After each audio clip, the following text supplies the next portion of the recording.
What about the fact that new gambling laws give Blackpool the green light to become a British Las Vegas? What do you make of that? Are you a gambler?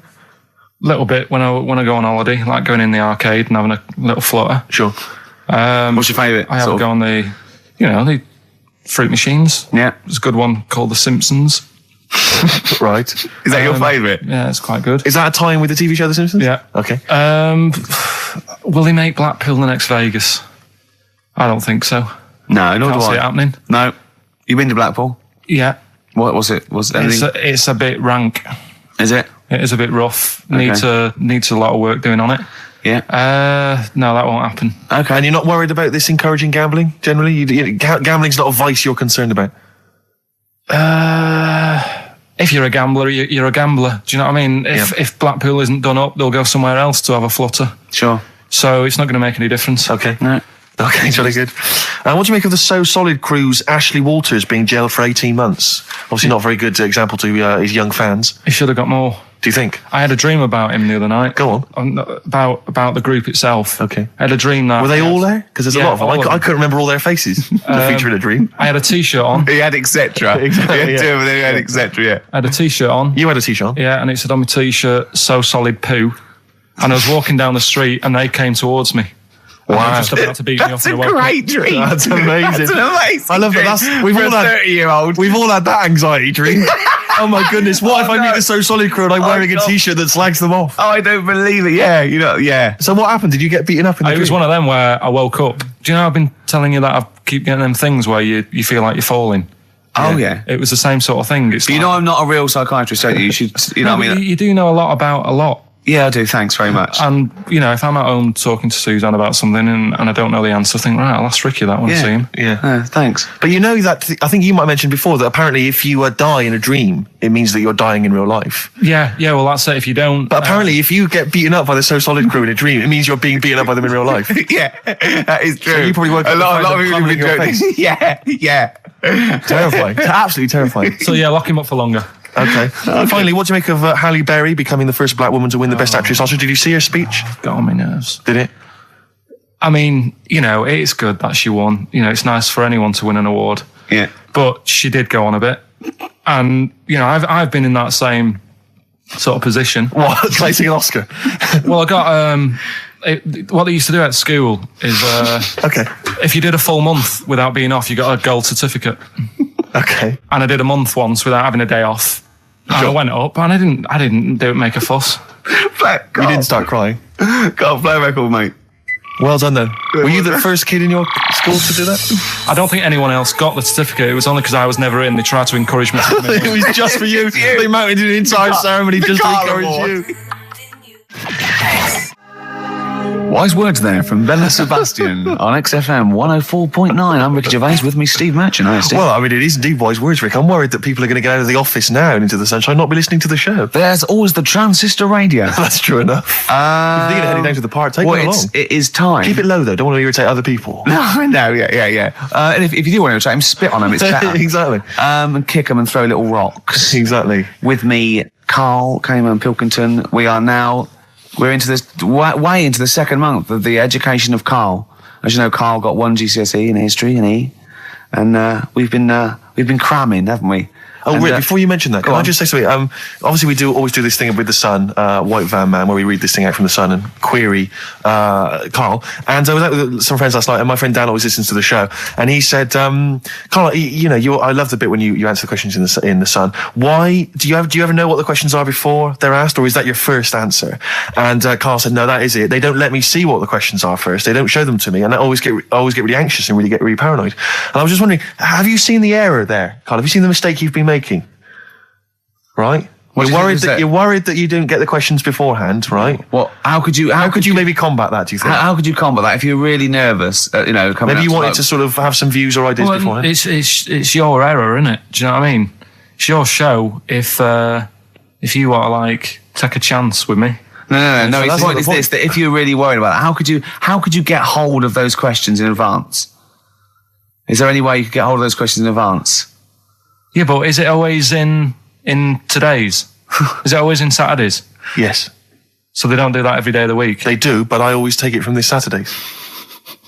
Right, well, yeah, I could, but that would cost me money. I'm not on enough as it is working here on a Saturday. Okay. How much is the sun? 30p. Yeah, well. You're not made of money. I understand. Yeah. Actually, it's 40p on a Saturday. I don't know what I was thinking. Well, it's time. Well, Go on. that time, isn't it? Yeah. Play the jingle. Yeah. White Van Karl. Brilliant. Recorded at great expense, that jingle. Yeah. This is where we just hijack an idea from The Sun, which is White Van Man, where The Sun asks, in this instance, a cabbie by the look of it. Oh no, a fruit and veg shop owner. Ours is slightly different because the Sun sort of like pick on a perfectly normal member of the public. Exactly. So that's where we've got the upper twist. hand. Yeah. And they ask him about the the hot potatoes. This week, Karl, my first question to you, well, your thoughts, please, on the criticism of the BBC over their coverage of the Queen Mum's death. What do you make of this? You're aware of all the criticism that Peter Sissons asked some probing questions? No, I thought it wore was a burgundy tie. I thought that's it. Yeah, he just it didn't show respect. He just had a burgundy tie on. See, that's not really not showing respect, is it? No, it's not. You know, you show your respect by sort of doing the news on it, giving her a bit of coverage and showing, what, publicity. What a good woman she was or whatever. Yeah. And then you move on to sport news or whatever. Do you know what I mean? Yeah. I totally agree. I don't like the way everything's morbid. I was thinking about it. It's like, the way in birthday cards and that, people always put funny things in them. I think you should save things like that for funerals, for like funeral cards and that, and try and cheer people up at times when they're low. Do you know what I mean? Because on your birthday, you're quite happy anyway, so you don't need someone putting a funny comment in a card. I think, when you send a card... What would you suggest? Well, whoopee cushion, but on the vicar's chair. How would you liven up the just little things in the card. I mean, you're just writing stuff like, well, at least you're still alive or whatever. So as you're giving the eulogy... that'd be good. So suppose someone's husband's killed in a car crash, you go around with some flowers and a little card, and it says, at least you're still alive. Well, maybe something funnier than that.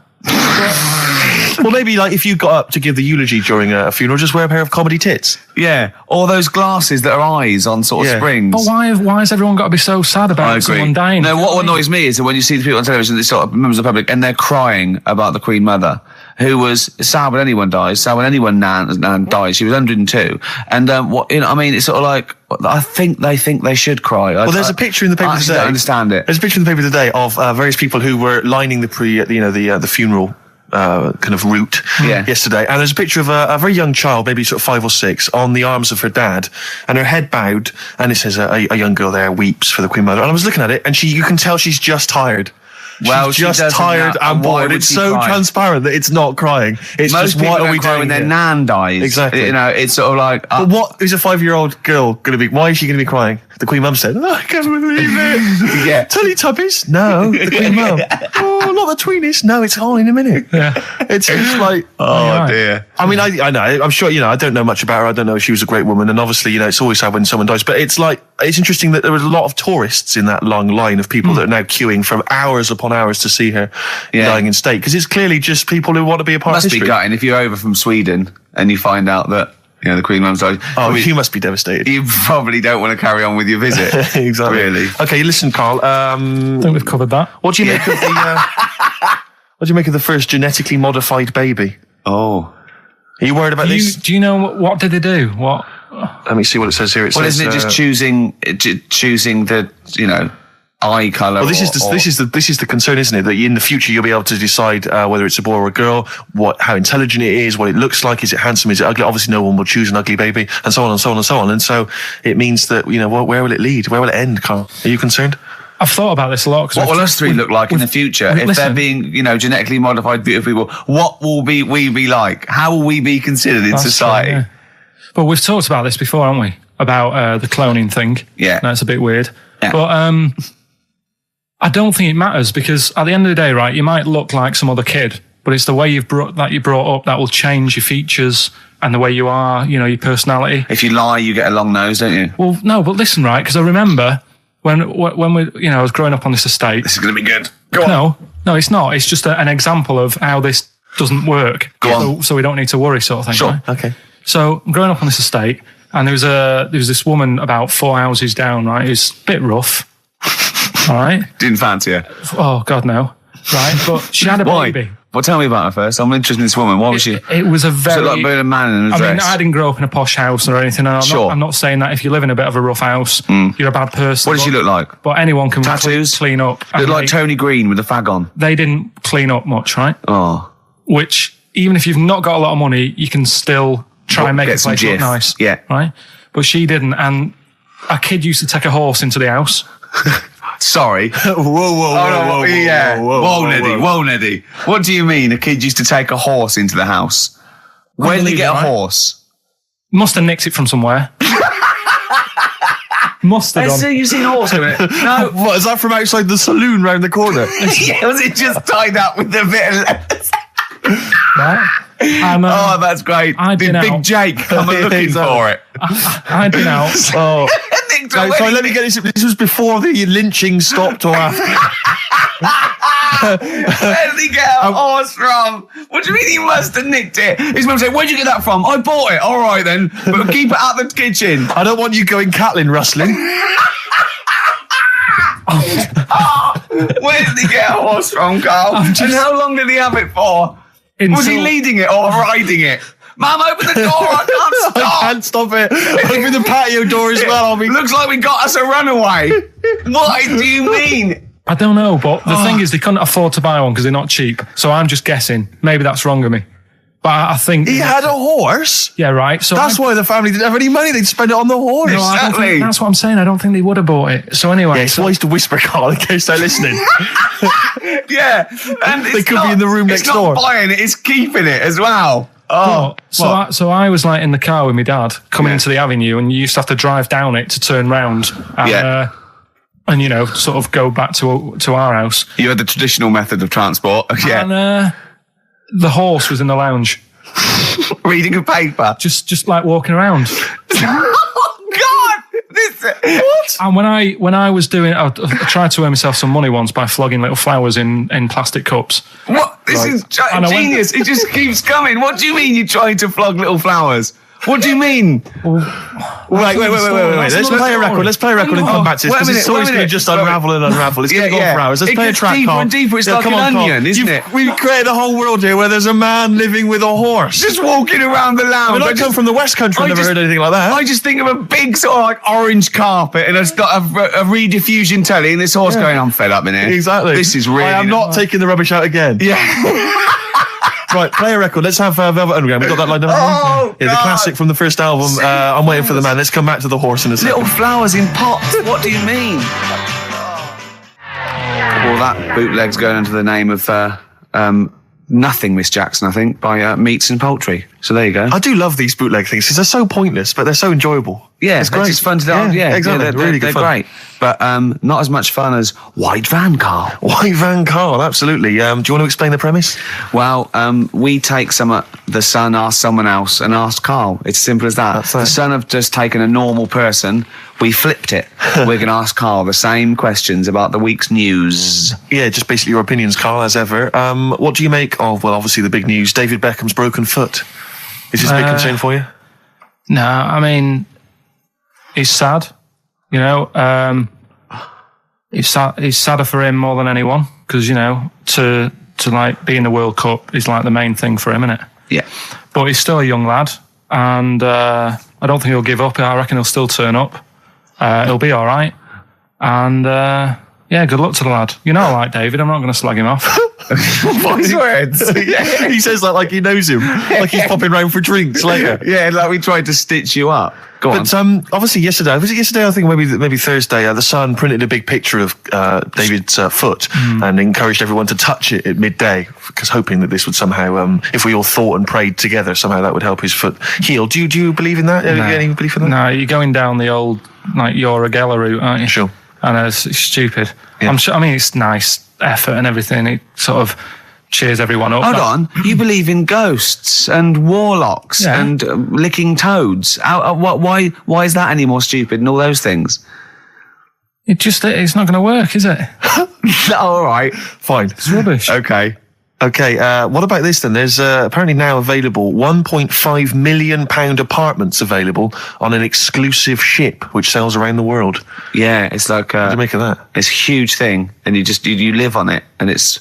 I mean, in theory, How big is it? it's mental. Do you know it's when- like huge a luxury town liner. centre? Do you know how Because- like people said that the Titanic was the biggest ship? Was that only then? They've got Yes. bigger ones now, haven't they? Yeah, A lot bigger. oil tankers are much bigger, and yeah, No, but actual liners are bigger. Yeah. It was the biggest then. Yeah. Because my mum told me that there was one that was that big that it had like rough areas on it.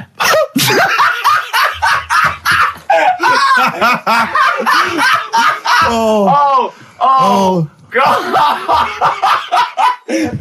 don't go starboard. Oh God! No, but do you know what I mean? Right. It was like we're thinking of moving. We're seeing Yeah. the captain. We're thinking of moving to a nicer area.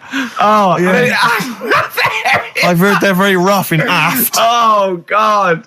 Oh, that's They steal your fantastic. tyres. A ship's so big there was rough areas. Oh, how big is this one that you're talking about?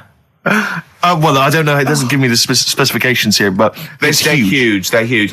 In theory, I mean, it's that thing with it's obviously marketing, but they're going to solve the overpopulation crisis, where soon we'll all just be floating around the sea. Yeah, But yeah, I can see that because I mean, think about it, right? I've been talking to Ricky about it. I was hoping to buy somewhere in London, but there is no way in this world that I can afford it, right?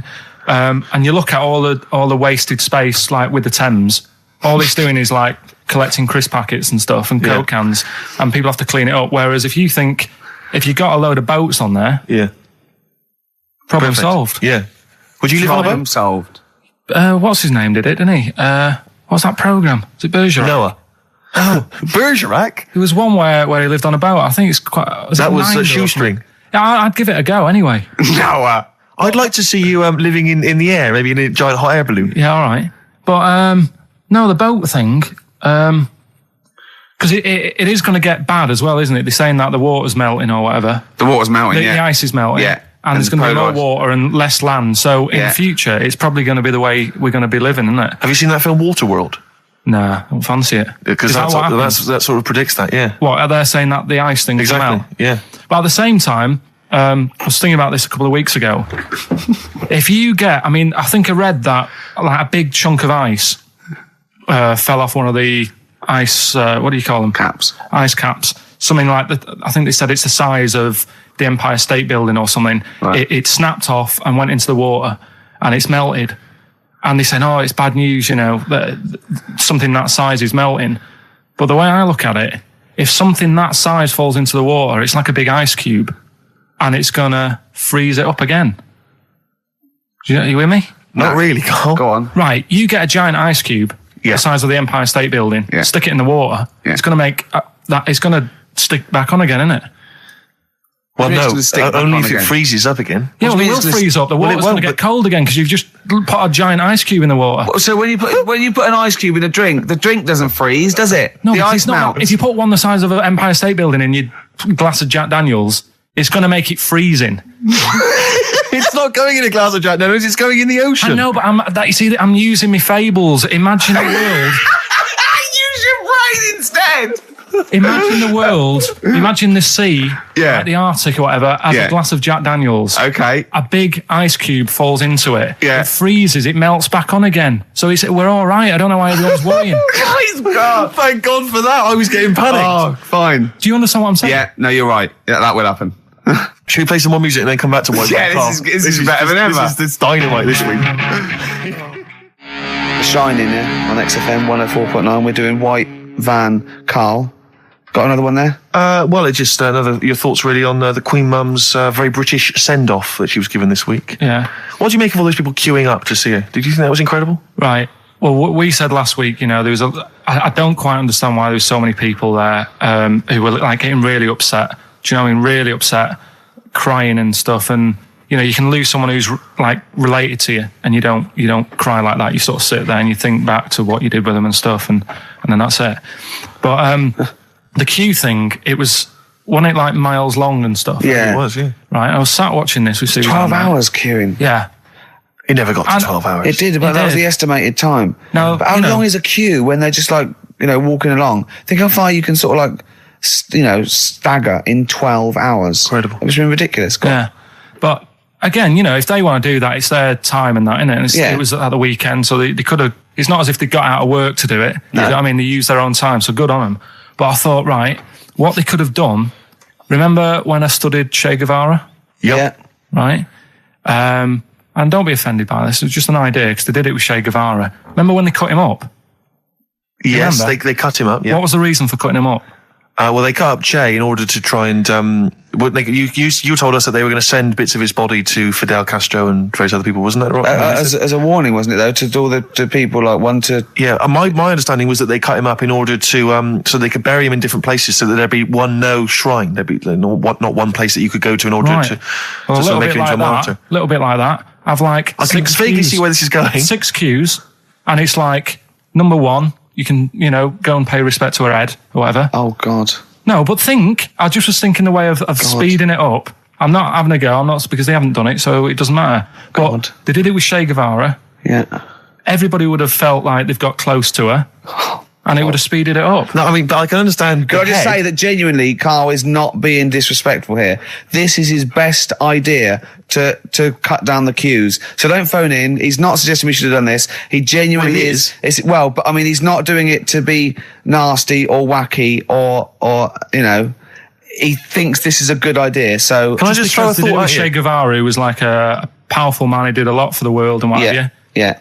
And have you heard that? I feel slightly responsible for this, because have you heard of the quote, a little knowledge is a dangerous thing? Yeah. Okay. Steve, next one? No, just a very quick question. I can understand those that have queued for 12 hours to see the head. I'd be a little bit annoyed if I got there to find a toe. I'll tell you what, though. I'll tell you what they could do without chopping her up. They could put about 9 queues. Each could see each hip she had. That's true enough. Because she's had about 9 of them. Yeah. So it'd just be, if you want to see the whole body, it's a 12-hour queue. If you just want to see a couple of the hips. Here's another suggestion for you, I've just thought, right? What? Instead of everyone queuing to see her, why not put her on a trolley and wheel her past everyone else? Running. So you could have some students on Rag Week. They can combine it, like when they're always pushing a bed. They could just run it along the queue. No, that'd be fantastic. That'd be disrespectful. Right, as opposed to the chopping up. So sure. Right. But just an idea. Just I apologise now. Anyone's offended. Anyone offended, I'm sorry. But Yeah. Okay, finally, this is more frothy. Liz Hurley lying low, apparently, at Elton John's house to try and avoid the press now that she's had a child. That's a good place to go to avoid the press. Exactly. Yeah, Elton John's house. Everyone seems to be friends with Elton John, don't they? Every celebrity's When friends did with... pop into Elton John's house? What is he running some sort But of... it was like when Robbie Williams was a drunkard and a drug addict, he went to Elton John's. Yeah, and who's the other fellow that went there as well? Was someone to recuperate and shoulder to cry on? Is he giving out false passports? I don't know if people have seen his history. He's not the man of, I know he's cleaned himself up now, but, maybe that's it. Maybe he's got this kind of insight into how to deal with celebrity. Yeah. What do you think? I think it's just genuine mates with him. I think he's just like a friendly bloke. I think she's been doing too much lying low in the first place. That's part of the problem, isn't it? High five, Karl. That was a genuine joke from Karl there. And he's so proud of himself. Look at his little face. Too much lying low. Oh, that was White Van Karl. I agree with you. Why can't she just go around to her mum and dad's or something rather than Elton John, where everyone's looking? Yeah. That's the point, isn't it? Yeah. So that was good. Yeah. Very good. Yeah. Right. What music we got? We got Bit of Flaming Lips. Flaming Lips. Excellent. There's the classic Race for the Prize. Should have been a big hit. Never was. Sadly. Okay, we just do White Van Karl then. This is your opinions. You can't be wrong on this, can you? There's no right or wrong answer here. Okay. Right. But this is where we ask Karl his views on the big news stories of the week. Basically, we've stolen an idea from the Sun newspaper, and so this isn't cruel, this program, is it? Oh, I don't think so. Picking on me. It's not, is it? It's weird because a few people have said, "Oh, you're picking on me." It depends how you look at things, doesn't Sure. it? Yeah, but you do like it. We could look at it like it's a laugh, so it's not a problem for us. We like you. You're our favourite. Yeah. I'm going to say thing in the world, but I don't mean that, in a derogatory way. No, I'm cool with it. Yeah? Yeah. Right. Okay. So your views, please, on the fact that attitudes are changing to the possible marriage of Charles and Camilla. Oh, what do you think of that? The roars at the moment, because the recent tragedies are apparently high in the polls, and people are coming around to the idea of Charles and Camilla getting hitched. What's your thought? Whatever, really. I mean, if they're happy with it. The thing that comes out of it most is it just goes to show, right, that there is someone for everyone. Just because, I mean, no disrespect to Camilla, I'm not a good-looking person either, but she isn't a stunner, and yet she's gone and picked up a royal. Right? Yeah. So I think it's good for things like that to happen, because it cheers you up. Do you know what I mean? Gives you a bit of hope. Thanks, Karl. So yeah, it's good. You know, if they're happy, if anyone's happy, it's a good story, isn't it? Yeah. You know what I mean? Yeah. You know, he's had a bit of bad luck, and now he's got someone else in his life. So While he's doing this, I'm just doing a list of questions to ask him what he thinks of things in the world. Is that all right? Yeah, no problem. No problem. Okay, what do you make of... Well, now listen, this may be a non-story, or it may be the biggest story that's about to break. Ulrika Jonsson and Sven-Goran Eriksson's affair. Are you familiar with this? It's over the papers today. Apparently, Ulrika and Sven are going out, although there appears to be no evidence for this. yeah, I don't even give it time of day. Do you not? Quite right. Well done. Doesn't affect me whatsoever, as long as he does his job well. Yep. And what's she doing at the moment? Presenting Dog Eat Dog, I think. Right, you know. As long as she does her job well. As long as they both do their jobs well. Well, yeah, at the end of the day, that's going on with a lot of people out in the world, isn't it? Do you know what I mean? Just because he's an England boss, as long as, you know, we win the games and that, he's doing his job. If she's, you know, gets a dog winning a prize or whatever. No. Okay. It's not worth it. Go on. Do you know what I mean? Yeah. So, Dog winning a prize. I haven't seen Dog Eat Dog. What's it about? It's all right. Right, No, go on. so that's it. Yeah, it doesn't matter. Okay, what about this then? Are you disappointed by the nation that a third of us are apparently unaware of St. George's Day? 23rd. Is St. George's Day the one with the snakes that we've talked about? No, that's... Are you one of that third, do you think? St. George is the patron saint of England who killed the dragon. Yeah, I mean, there's too many of these days, isn't there? That's the problem. If you make it a bit more special, like Christmas, so you buy presents and that for each other, then people will remember it. But there's so many of these days with Easter and Pancake Tuesday and all that. So it's not surprising. I think as time goes on, we'll find that a lot of these days will just disappear because, you know, people are busy. There'll be new ones, won't there? I don't know. People There'll be like busy. Gareth Gates Day in 50 years' time. It's just weird. I mean, I remember being a kid, right? Going out on a Sunday and shops will be shut because it was like, you know, the day of rest and all that. People don't care now. It's like, well, we can make some more money. We'll open the shops. Yeah. Do you know what I mean? Is that a good or a bad thing, Karl? It's good because I remember I used to have to get up early to go and get some bread if we didn't have any in. Because the shop would only be open for a couple of hours in the morning. Yeah. Whereas now I'd be able to... Yeah, I remember that. Shops out. And you couldn't get aspirin and stuff, certain things. Nightmare on a Sunday afternoon. Yeah. So, that's right, yeah. And pubs didn't open until 12. Do you remember space operas? Yeah. Yeah, shut up. Can I ask you something? Go on. Okay, I've got a little list of things. What do you think of, like, those pug dogs that are bred and they can hardly breathe? Evil. Yeah. What do you think of gays? They're all right. Do you know what I mean? Just like straight people, you get bad ones, you get good ones. Exactly. Right? We've learned a lesson today, haven't we? Absolutely. Let's play a record. Yeah? What do you fancy? A bit of Radiohead? Yeah. You don't mind, though, if people think we're gay, for instance, when we go to the BAFTAs tomorrow? No, that's terrible. I don't want that happening. Why? Hey? Why? Because I'm not. That'd be a lie. I don't like lying. If I was, I'd say I was gay. Yeah. But I'm not. We'll say you were, just pretend. We won't get in otherwise. No. Just a little kiss and a cuddle. Say I'm a bit gay. No. I'm not gay. Right. White Van Karl. Karl. It's real. White Van Karl.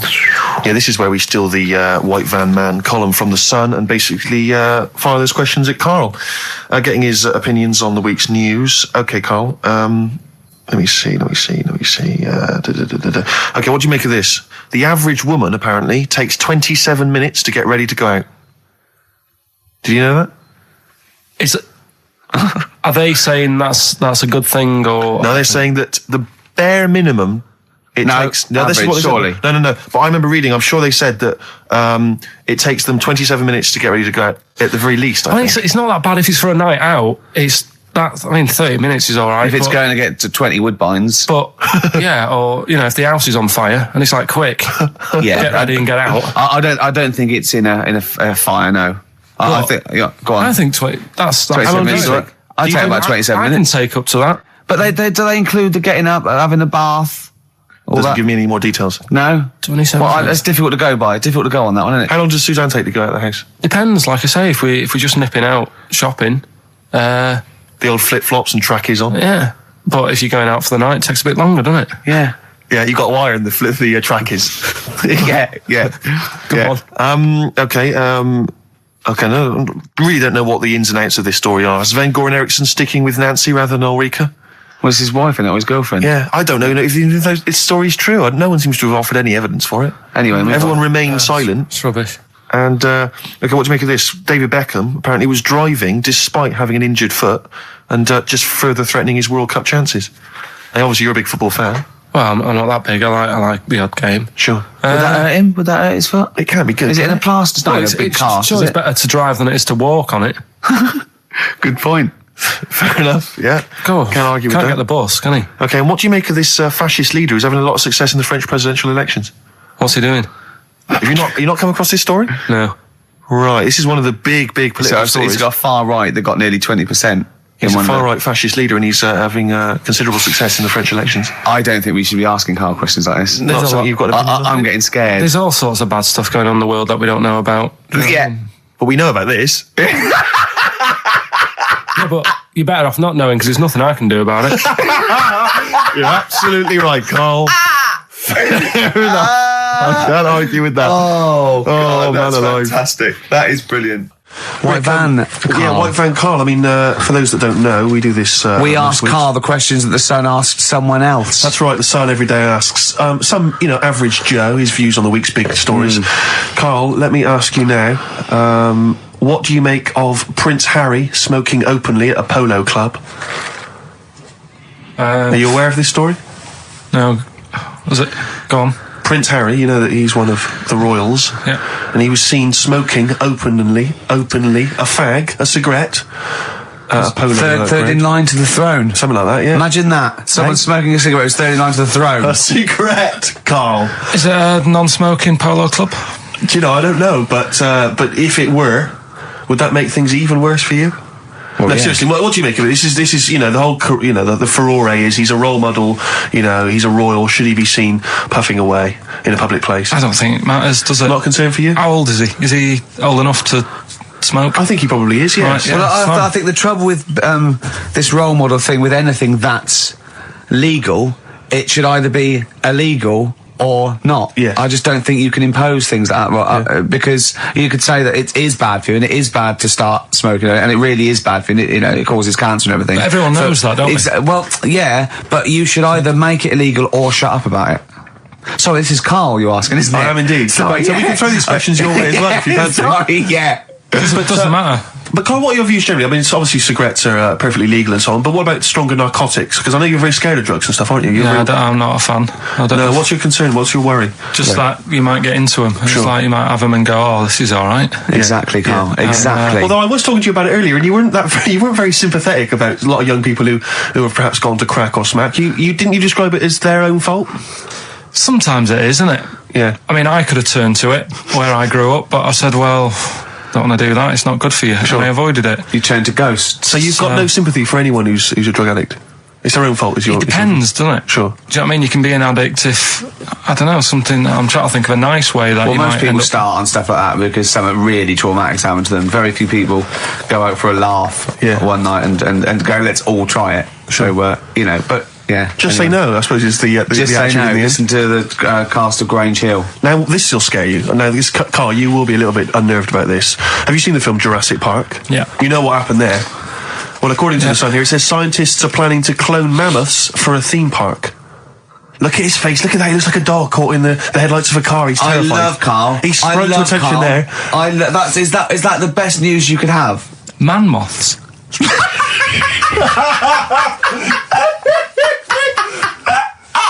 Right, yeah, man-moths. I love the Man-moths. fact that that's why he was so excited that they bred a man-moth. What is this? Yeah, it's a human being that hides in your wardrobe and eats an entire jacket in a day. Yeah. What do you mean man-moths? Mammoths. Mammoth, the big hairy Have you heard cow of a from the mammoth? Ice Age. I mean, elephant. You're not so excited about that, then? You can take or leave bringing back mammoths to life, but a man-moth... A man-moth is a different matter. Oh. if we'd have never brought that up, he'd have gone and told someone now, they've bred an half man, half moth. This is how things start. This is what we mean when you hear these ghost stories. Are you slightly deaf? Is that it? When you hear these stories, you're slightly deaf, and his head was in the basket, and he went, count how many times I blink. Is it... Karl, is English your first language? Are you actually foreign? Is that the thing? Yeah. Should we speak when we say slower? foreign, we mean not of this planet. Yeah. Should we speak slower? Would that be a help to you? No, go on. Next what do you make of that? Do you think that's good? Would you think that's good to bring back mammoths? Prehistoric animals. These giant elephants. They're slow, aren't they? It's not as if they're going to like get out and run fast and they can't capture them. They'd probably be a fence, to be honest, Karl. They'd probably be a fence. No, but you're asking it as if like, it could all go wrong, but it couldn't, could it? Well, really? but the point was about Jurassic Park is they thought it wouldn't go wrong. They thought they had it all under control. Have you learned nothing from Jurassic Park, Karl? Dinosaurs would say, think about it before you do it. But with a airy elephant, it's not going to... Not a concern for you? Would you go along to see him? Would you be interested in that? If it was in the area. He's the best. He's great, isn't he? I'd love a queue, Nothing right? impresses him. No, but what I'd like to do is Karl sitting like Yoda in a little cave, and I'd just like to see people like Tony Blair and Stephen Hawking in a queue, and they go and say, "Karl, got a bit of a problem." And thinking of cloning a man and a moth. Problem? Not an issue. No, if I'm in the area, I might cruise around and have a look at it. Otherwise, just don't send it near my clothes. Oh, that's fantastic. So it's just for a second. As the words "man-moth" came into your head, how excited were you? I mean, were you both terrified and excited? For the moment when you thought that they'd cloned a man and a moth? I pictured... what kind of face did he have? Did he have the moth's head, or was it a man's head? Just a little man head. Right, what was his face? What did it look like? He just was like a bit shocked. Perplexed, yeah. So it was like he'd been grafted onto the body of a moth without his consent. And when he was asleep, he'd woken up. He just went in to have a goiter removed, and they said, "We've replaced your goiter with the body of a giant moth." Yeah, is that all right, Mr. Jenkins? So he had the head of a little. Was it a little boy or a man? Little man. Right. Okay. And he's just bumping into a lamp. He's just bumping into a lamp. Karl, if you went into hospital and they'd done something, what's the worst thing they do, right? What would you rather have done, right? You wake up and you've got lobster claws for hands. Right. You wake up and you've got duck's feet. Or you wake up and you've got one horn coming out of your head. The worst thing? Yeah. Probably the horn coming out of my head. Why? Get in the way. That'd be useful, wouldn't it, in fights and stuff? And for like parties, people would play I suppose the lobster claws would also be quite handy there. Definitely. That's all right. So have you got a competition that you can regale us with, Claire? Because obviously Karl provides a lot on this show. Hold on. We could do White Van Claire. White Van Claire? Yeah. Are you familiar with this? We ask you questions, topical questions, just getting your opinion really on the week's news. Okay, yeah. It's on the spot. If you look forward to that. But I'm a little bit, A little bit simple? That's fine. Just a little bit, What? I always sit on the fence. Oh, right. Well, don't sit on the fence. You see, the worst thing there was she was saying I'm a little bit like, liberal or undecided, and you went simple. Yeah. You assumed. I didn't know. I thought I'm a little bit, coked up? I don't know. Who knows? It's Sturgis. Anything could be possible. But the other thing is with Karl, we didn't know how good value Karl was until we asked him sort of intelligent questions. True enough, yeah. Because he looks quite intelligent. Well, this is it. I mean, the thing with you, Claire, is I don't think we've probed you enough. We don't know what, your views are on a lot of things. You haven't probed me enough, actually. But we don't know what your views are, This is what I'm saying. We don't know where you stand. I mean, don't sit on the fence. This is the new Claire Sturgis. Okay. Yeah. Okay. All right, we're going to delve deep, find a personality in there, Claire. Let's go back to the old days. How about a bit of the Smiths? That was beautiful, Rick. Listen, we haven't done it for a while. White Van Man. I thought there's some interesting questions raised today, and I think it might be nice to throw them Karl's I think we set Karl up again in the last hour as a person that people want to know his opinions on the world. If you're not familiar with it, on Saturdays, the Sun newspaper asks a typical white van driver questions his opinions on the week's news, and we thought we'd throw these in the direction of Karl. And then what do you make of this teenage thug, Karl, Mickey Carroll, who spent 4 months in jail and he's won 9.7 million on the lottery? Is that justice? When you think of all the good people that are going hungry? And there's a lad there and he's won. Did he buy the ticket before he went in? No, I think he bought it once he'd come out. So he's done his time. He's done his time. fair enough then. He's been punished. Yeah. Right? He's bought a ticket. He's had a lot of bad luck. Mm-hmm. Now he's having a bit of good luck. Right, next one. Are you concerned that now he's got all that money, he could turn into like a sort of mastermind villain? You know, like a James Bond style villain? He's got a criminal streak, we know that. Is that a concern for you? Well, we imagine don't. that he could build some kind of underwater fortress. We don't. With my lawyer's hat on, we don't know that. Yeah, well. Well, he'd have to prove that he didn't have a criminal streak. I'd say you've been in jail for 4 months. Yeah, well, sometimes people are bad because they haven't got any money, so he might be an angel of gold now. Or whatever his name is. 1 in 5 children aged between 11 and 16 go on booze binge sessions at least once a week. That's terrifying news, isn't it? Kids, they know too much now. Yeah. You despair. I know, right? Yeah. Listen to this one, right? Go on. My dad had me niece in the car, right, running her to school one day, and she was in the back of the car with a mate, and they were chatting away about stuff like kids do. And he got onto the topic of one of the mates who they said, I mean, you've got to remember, my niece, this point, was probably about 5 or 6, something like that, right? In the back of the car, talking about My Little Pony, whatever it is they play with. Subject changed. That Lisa in our class, she's a lesbian, isn't she? Right. That's what they were talking about. Yeah. Chatting away about it. Just openly talking about lesbianism. And probably, this is the topic that they're talking about in the pub when they're having out drinking. Yeah, but they might have thought a lesbian was a funny word or something. You don't necessarily know the ins and outs of it, do they? He's weird though, isn't it? Because when I was younger at school, you didn't you swore a little bit, but it wasn't like major swear words, and you sort of did a little bit of nicking, but nothing like they get up to now. I mean, my girlfriend, when she was about 7 or 8, she was walking to school with her mum, and she called her a C-U-N. Right? You are joking. No, she said, because she thought it was she said she thought it was a big furry animal. So she was being nice, and I remember, where'd you hear that? Where'd you hear that? Like, just heard it at school. So they might not know what it means. Well, I tell you, I'm gonna have to use kind of euphemisms here to tell this story, but when I was at school, I learned, the stronger version, it's not the same word, but it's very similar with one letter changed. I'm gonna use twit. Yeah. You know the word I'm thinking of. Yeah. But I'm going to use the word twit to replace it, right? And I went round. Do you think that's twat? Yeah. All right. That's what I'm thinking of. And, so can I say it? Am I allowed to say it? No, it's weird though, because some people from Cornwall use that like saying twit. So if people listen in Cornwall... Do you know what a twit is? A pregnant goldfish. Well, I learned the stronger version of twit. Yeah. Twat. For those that aren't sure. I learned this in school when I was like 10 or whatever, and I didn't know what it meant. I thought it was just a stronger version of twit. Yeah. I thought it was just if you were really annoyed with someone because they were a real twit. Because A is worse than I. Exactly, apparently. So, Karl would be a twit. And so I started using this at home because I didn't realise what it meant. I started using this at home. Oh, you twit, you're a twit. And saying it to my dad, you're a twit, but not saying twit. Yeah. And my dad didn't know what it meant either. That's great. I couldn't believe. So he started using it as well, right? So then we'd be driving in the car. He'd be saying to my mum, "You stupid." Say this to my mum, "You don't pull over. You're going to bum it, you twat." Saying this. Then I learned at school from Mark Johnson what it really meant. Yeah. Stopped using it. Obviously, finding out it was quite an offensive word. Yeah. I didn't want to bring it up to my dad. I didn't want to sit my dad down and say, "Dad, you know that word we've been saying? Yeah. You know what it means?" So now, to this day, I've never brought it up with him. So we'll be driving. I go home for Christmas. We'll be driving around. He'll be calling my mum that word, left, right, and centre. I think she knows. I think she's just embarrassed, or she's just upset, and she knows what it means. She goes, "Why does he keep calling me this terrible word?"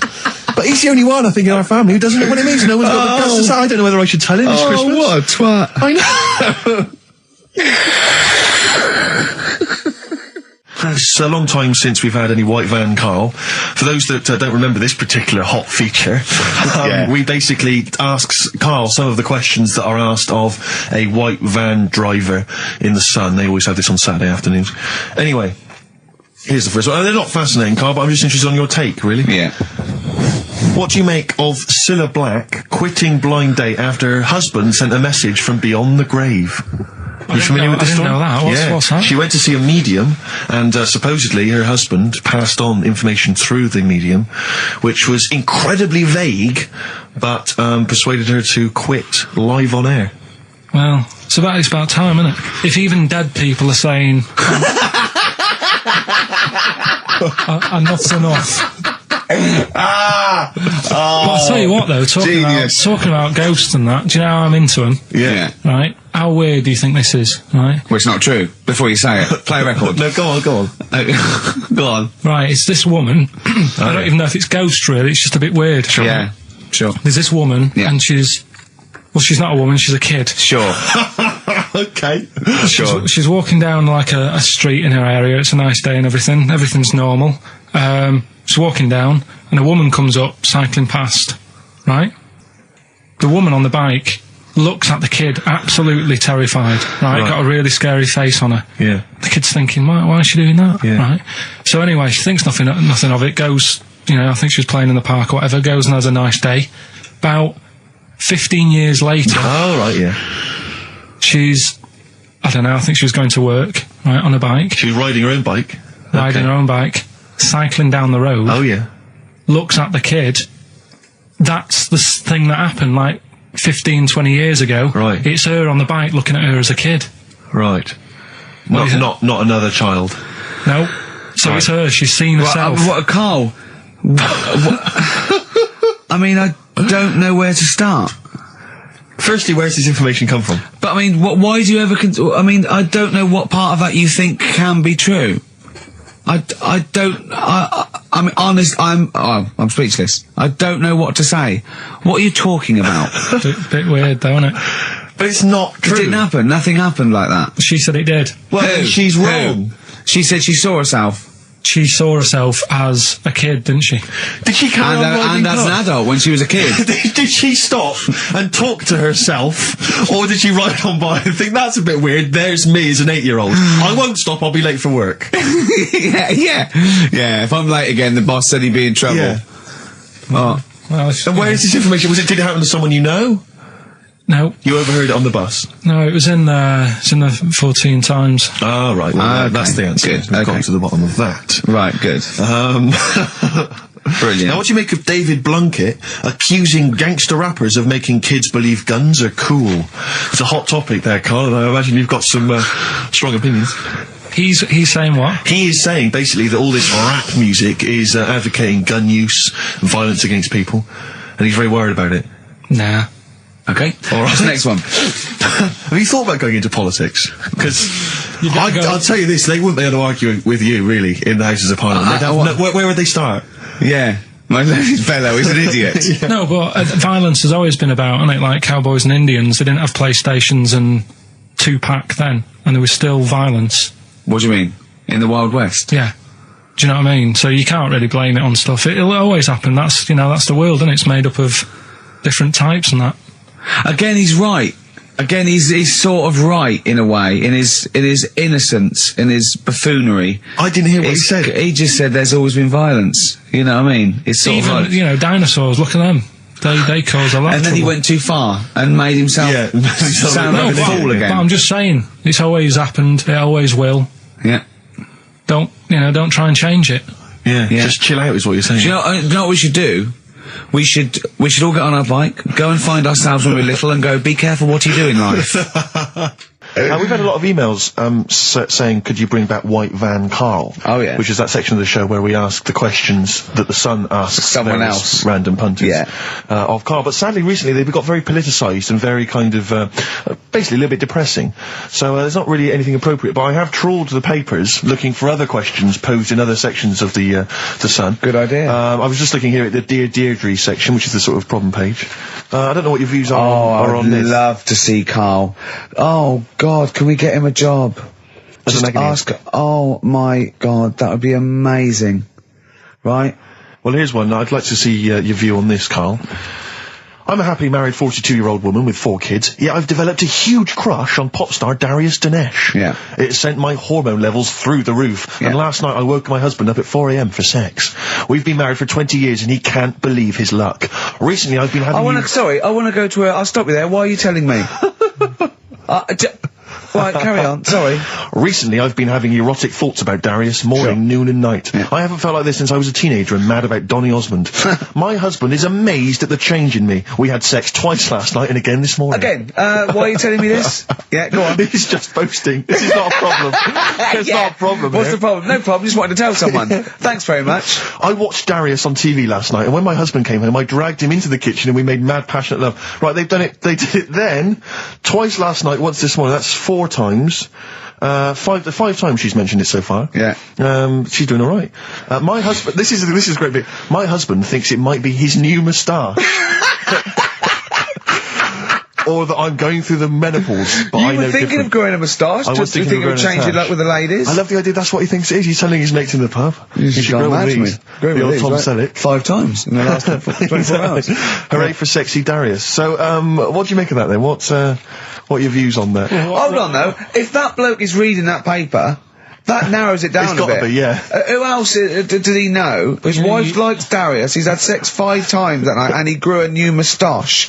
He's thinking, I wonder if that's me. Maureen. Yeah, go on. But what's your concern? Because I'll tell you what her problem is. She's worried that, the reason that she's now kind of overly excited and she's having this great sex with her husband is because she's actually fantasizing about someone completely different, younger. She's having these wayward thoughts, isn't she? She's a bit concerned about that. What's your concern? What are your thoughts? I reckon she's going to start shoplifting soon, coming out in hot flushes. Go on. Just, they're both happy, aren't they? He's getting what he wants. She's happy. I'd say, yeah, whatever, get on with it. Do you think that she should confess? She wants to be honest with him. I wouldn't, because not that many fellas like Darius. Right. So, if you're sort of thinking, oh, she'd rather have him than me, I don't What do you think Darius would think of this? He'd probably be happy with that. I mean, What would you do if you got loads of phone calls, right, from women going, Karl, whenever you're on the radio, I just have to do it. I just have to do it. Your voice makes me... I'd say, right, well, it's alright. I'd be happy with that. Would you? Yeah. I mean, just in case anyone is doing that. What would you do to sort of like egg them on a little bit, to help them out? What do you think? What sexy things would you say? What do you think is your quality? What do you think people would find, pretty horny about you? Is it your sort of mank wine, do you think? Like, just say this. London shit, innit? I think say that, but, London, it's not that good, is it? Oh, I think you've done it there. So that's Say something quite sort of sexy though. Say something like, well, I love to love you. Say something I don't sexy. say that. No, say something As sexy. soon as answers to me, do you love me? I go, yeah, you're alright.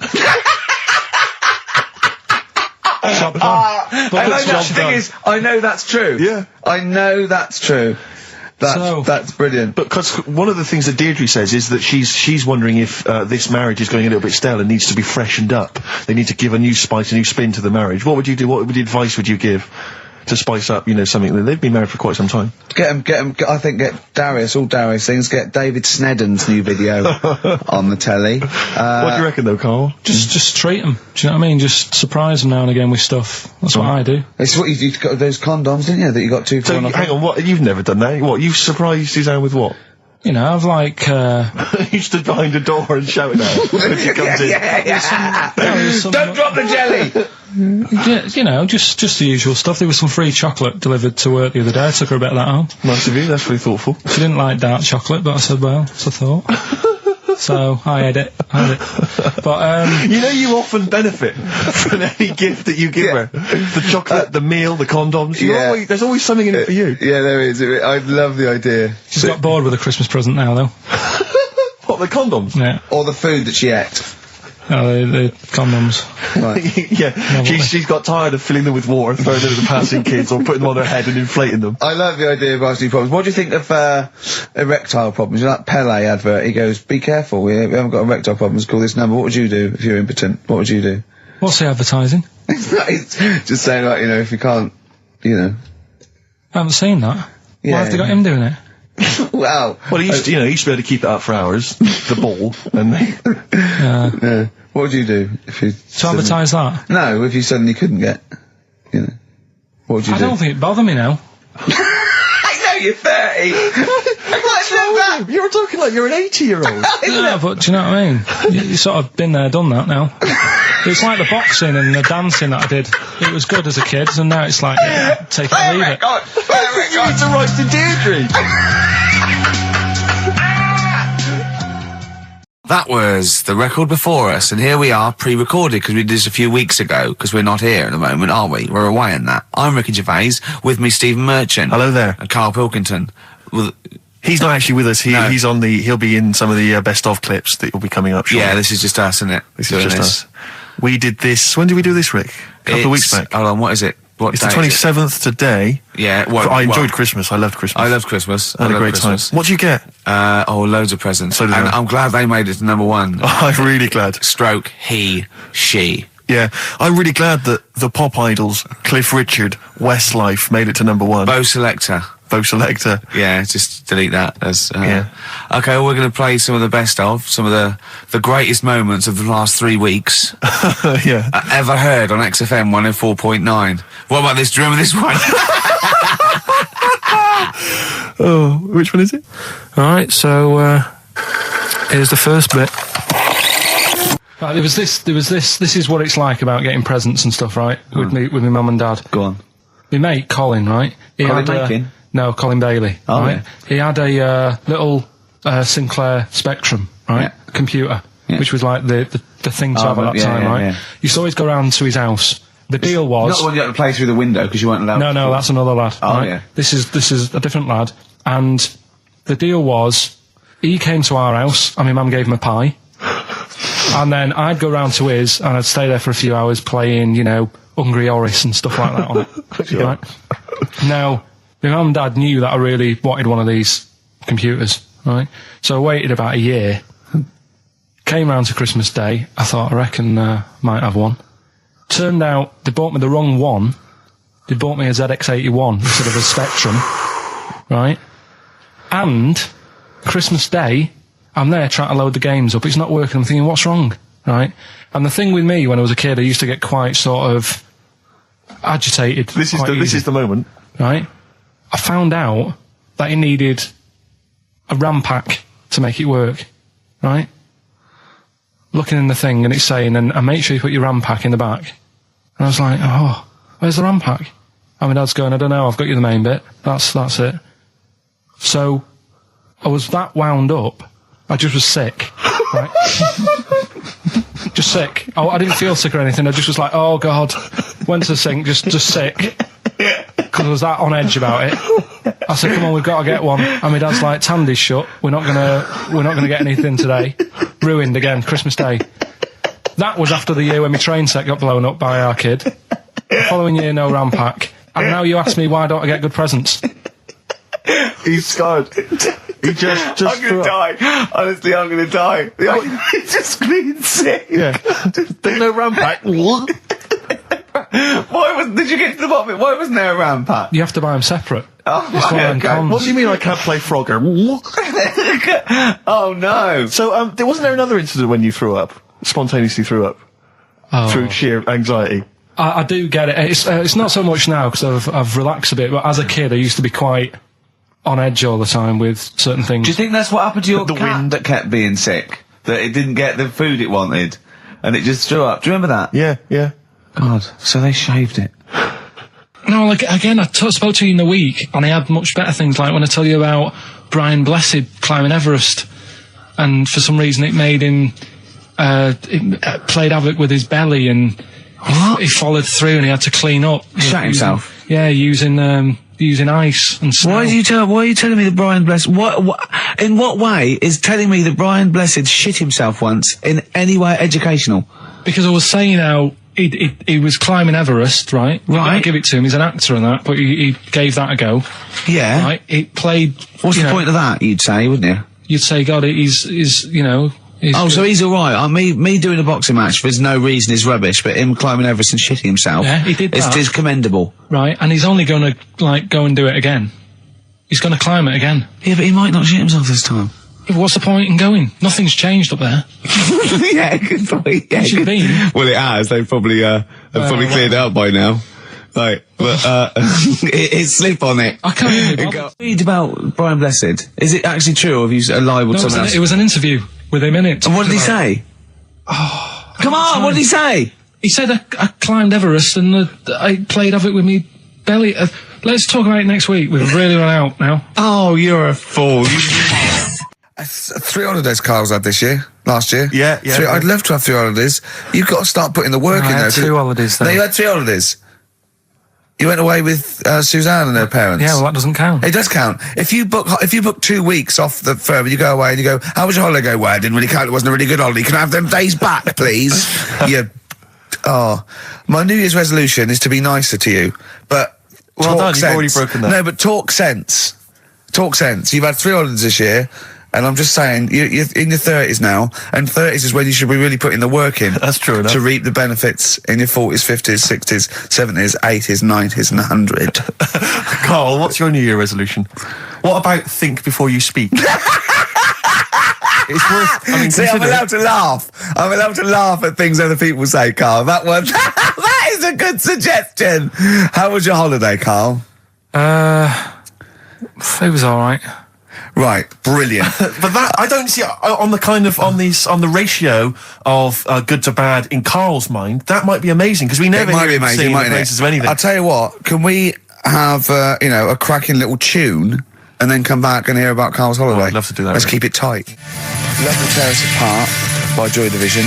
Now I can't put my finger on it, but that doesn't sound like the original, and it's off a compilation. It sounded a bit fast. I think the vocal was slightly different. If anyone can, put me out of misery, I think it might be in a session of the time or something. Karl, is it a New Year resolution for you? Another one. Maybe when we ask you to get a song, get the original single version. I could be wrong, not some but obscure session. Yeah, it does seem different, doesn't it? Very odd. Yeah. Maybe we just remember it wrongly. But anyway, that's XFM for you. 104.9. I'm Ricky Gervais with me, Steve Merchant. Karl Pilkington. Karl, you went to Lanzarote. Yeah. People said don't go to Lanzarote. They told you it was Lanzarote. They told you, were they right or wrong? They were right, yeah. Really? Yeah, it's a bit ropey, yeah. Is it? Why? Just out there. If it wasn't for the volcano they had, it'd been knackered. That's their big draw, is it? That's it, basically. That's all they've got going for them. When you landed, was it really hot? Initially, were you quite excited? You were thinking this is okay? It was warm. It's we can't complain about the weather. The weather was all right. Sure. You know what I mean? That's what I went for, but it'd be nice if there just was something else. Yeah. What did you do all day then? Did you read your ritual book? No, I didn't read that. I read that book. Do you know the book that I bought and all the chapters were messed up? Oh, yeah. I bought a better version of that. All right. And I read that. Excellent. And then... Did it make more sense in order? Yeah, a lot easier to follow. Yeah.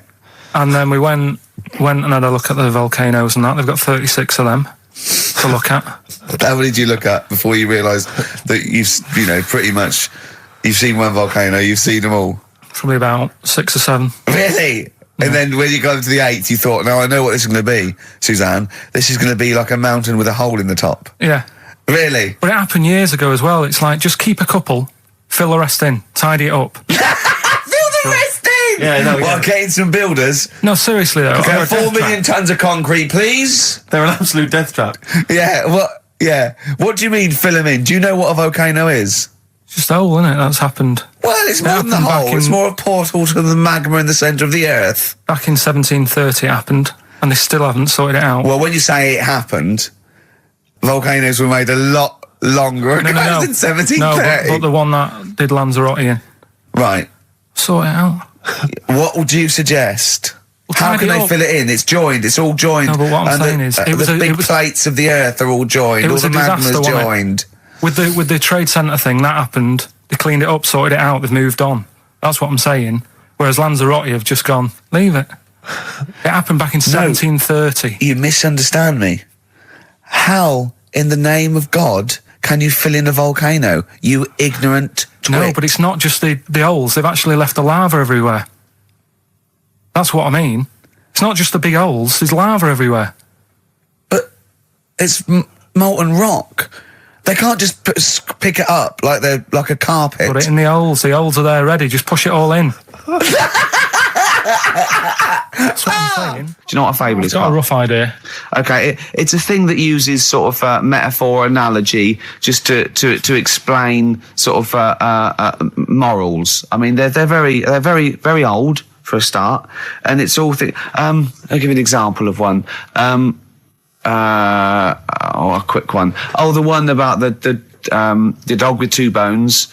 He goes to a dog's got a bone. He sees a reflection in the lake, and he thinks, "Oh, that dog's got a nice bone. I'll have that." And as he goes to get that one in the reflection, he drops the one he's got, and that's one about I think I was told one when I was younger. Go on.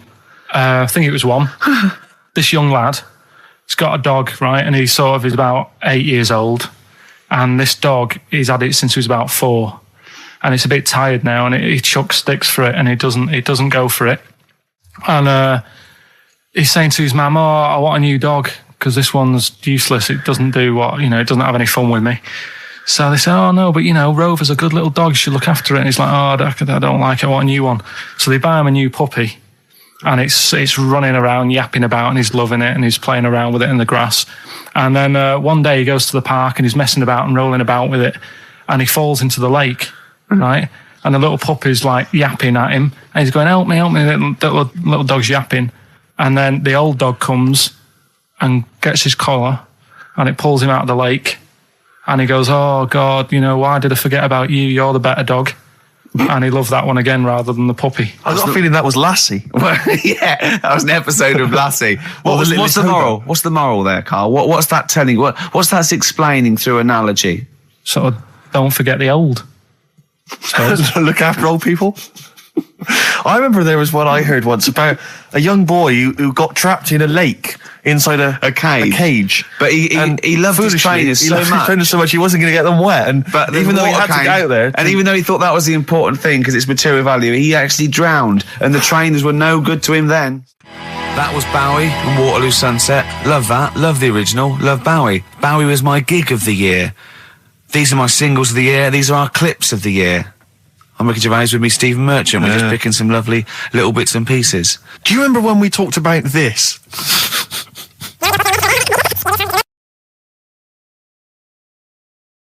So we just had a text here that says, and I don't know what truth there is in this, as ever, but John says there is apparently a nude bike ride today in Hyde Park.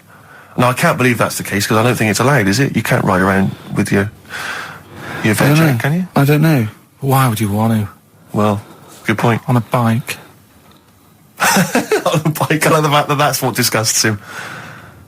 I want. Do you know what? If we did appeal for a nudist to call in, I'd want a very specific sort. I want a German nudist, a middle-aged man called Helmut. Okay. If there is any, or the closest one to it. So I want a middle-aged man from Germany. If your name is Helmut, you're in. But I'll accept Hans.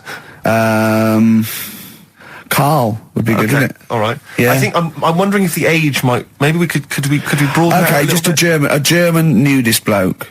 Right. Can he at least be fat? Can I find a fat German fella? If your name's Helmut, we're going to give you a big prize. Yeah. But any fat German fella who likes to get his sausage out. Sure. Okay. It's sauerkraut. Yeah. What's the phone number? 0871 222 1049. It'd be good just to get an email or a text over the contact, wouldn't it? And then I can just call them up in the week. Sure. And 83936 is the text number. I don't know what our audience demographic pans out like, Rick, but I'm suspecting that's probably a fairly small fraction of our listenership. I know, but there must be someone out there. If you know a fat German who likes to get his tackle out, phones are going. Straight away. Just answer it, Karl. Just answer it. Just potluck. It could be anything. Well, just see what it is. To be fair, it could be a nutter. But just say hello. Just tell your it's nutter straight away. He'll stay there, won't he? He'll stay there. Well, answer it. Answer it. Leave it. Answer it. Oh, you see this? It's gone. It's gone. There you go. He bottled it. So, just as well. Well, you took too long to answer it. There's a vicar in Australia who started sort of doing his services and all that in nude. Hot, isn't it, out there? Yeah, where'd you get the churches aren't? Churches are pretty cold. It was on some website. Of course it was. Yep. Just saying about a vicar and that who's there's a lot of nudists and that who want to get married. Do it, don't mess about with the wedding dress and that. Just snip up. Cheaper, isn't it? Well, I suppose it's so. I suppose if you believe in God, you believe that that's the way to be in it, because Adam and Eve and that. Yeah, but then in Adam and Eve, the shame made us dress up, didn't it? Yeah. eating the apple and things. Yeah, but God didn't want that, did he? No, he wanted to see it all. He was loving it. He was having a whale of time getting a life full of all of that, and then the snake said, cover yourself up. Stitched him right up. What exactly is there then? Is it just a kind of moon-like kind of surround with just kind of dust and rock? That's exactly what you see. I was there when the Mars thing went wrong. Yeah. I would have just sent a camera crew there, filmed a bit of that, right? And say, here we are. This is it. Ignore the little coffee shop in the background. Right? This is Mars, because that's where it's like just loads of dust. Yeah. Holes everywhere. Tidy it up. Little round-headed aliens complaining. It's Whinging. just like Mars. Yeah. So is there what's the best bit about the holiday? Come on, pretend you're Judith Chalmers. I have been doing. I would have done all. I would have said that. Don't bother. Right. I mean, the hotel was good. Yeah? That was all right. What was that like? It's all right. Just, clean. That's all you want, isn't it? See, that's not quite what Judith Chalmers does. She doesn't go, what's the hotel like? All right, yeah, clean, isn't it? All right. What was it like? What was it? 3-star, 4-star? Did it have a swimming pool? What was the room like? Had a swimming pool and that. Yeah. Yeah, it's good. I think it was one of the better ones on the island. Okay. Nightlife? Wasn't really. And there was a bar. There was some bands playing. Yeah. Not very good. Food got a bit boring. Yeah. It was always the same food every night, but they sort of themed it and made out as if it was different. So, like, on Mexican night, it'd be chicken with a nacho on it. Right. And Chinese night, sort of chicken with a little prawn cracker on it and stuff. Sure. But that got a bit boring. That's me just turning on my phone, because I want to read to you a text that I got from Karl. I think you sort of sum up the holiday in this text, don't you? Do you remember it? I can't remember. Let's have a look. Let's have a little look. Instantly, what did Suzanne, your girlfriend, make of it? Similar view to you, that they should fill in the holes? Yeah, it's just that thing. You see, I went on a coach trip, right? And you go and see the volcanoes. Like I say, there's 36 of them. Yeah. Which, how many do you need? And when we're on the coach going round all these volcanoes, the fella on the front's going and look out your left window at the moment, and there's a volcano. And if you quickly look out at the right-hand side there, there's another one. Right. And on the left, he's just like, all right, we've seen it. Sure. Do you know what I mean? Yeah. And that trip, we'll talk about that trip in a bit. Right, this is the text I got from Karl, right? All right. Been up to a volcano. Been in some dead artist's house who built his house in the lava. They said they would show me science with volcanoes, but all they did was chuck some water in a hole and it shot up in the air. No dwarves in the canteen, no scousers here, but there is a Swede woman with a big head. She looks effing gormless with a cap on. All right? So a little reference there to... A Swede woman? What's that mean? Do you mean Swedish? Yeah. Or she looked like a vegetable? No, the Swedish woman. But they've all got sort of quite big bill, aren't they? And I sent him a text. Oh, well, it's just good to be on holiday because, I'm working. He sent back, so am I. Just been watching Sky News. There is a school for monkeys who want to get a band together. Is that monkey news for later?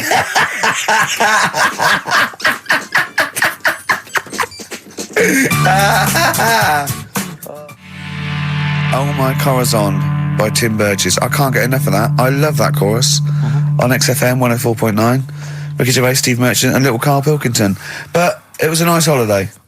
Yeah, it's all right. It's just, I went there to relax and that. Exactly. Did a little bit of that. Trying to think of some new, features and stuff. Sure, always working. 3 holidays a year, Jesus. Oh, well, not really 3. It's all one big sort of like work thing to me and Steve. 2 holidays, isn't it? Work hard, you need the holidays. So, yeah, the things that annoyed me was like, you get bored sat around the pool after a couple of days. I'd read my book. Yeah. There wasn't much going on the Not even any crabs to throw sand at, was there? No crabs or anything. They wouldn't bother with Lanzarote, right?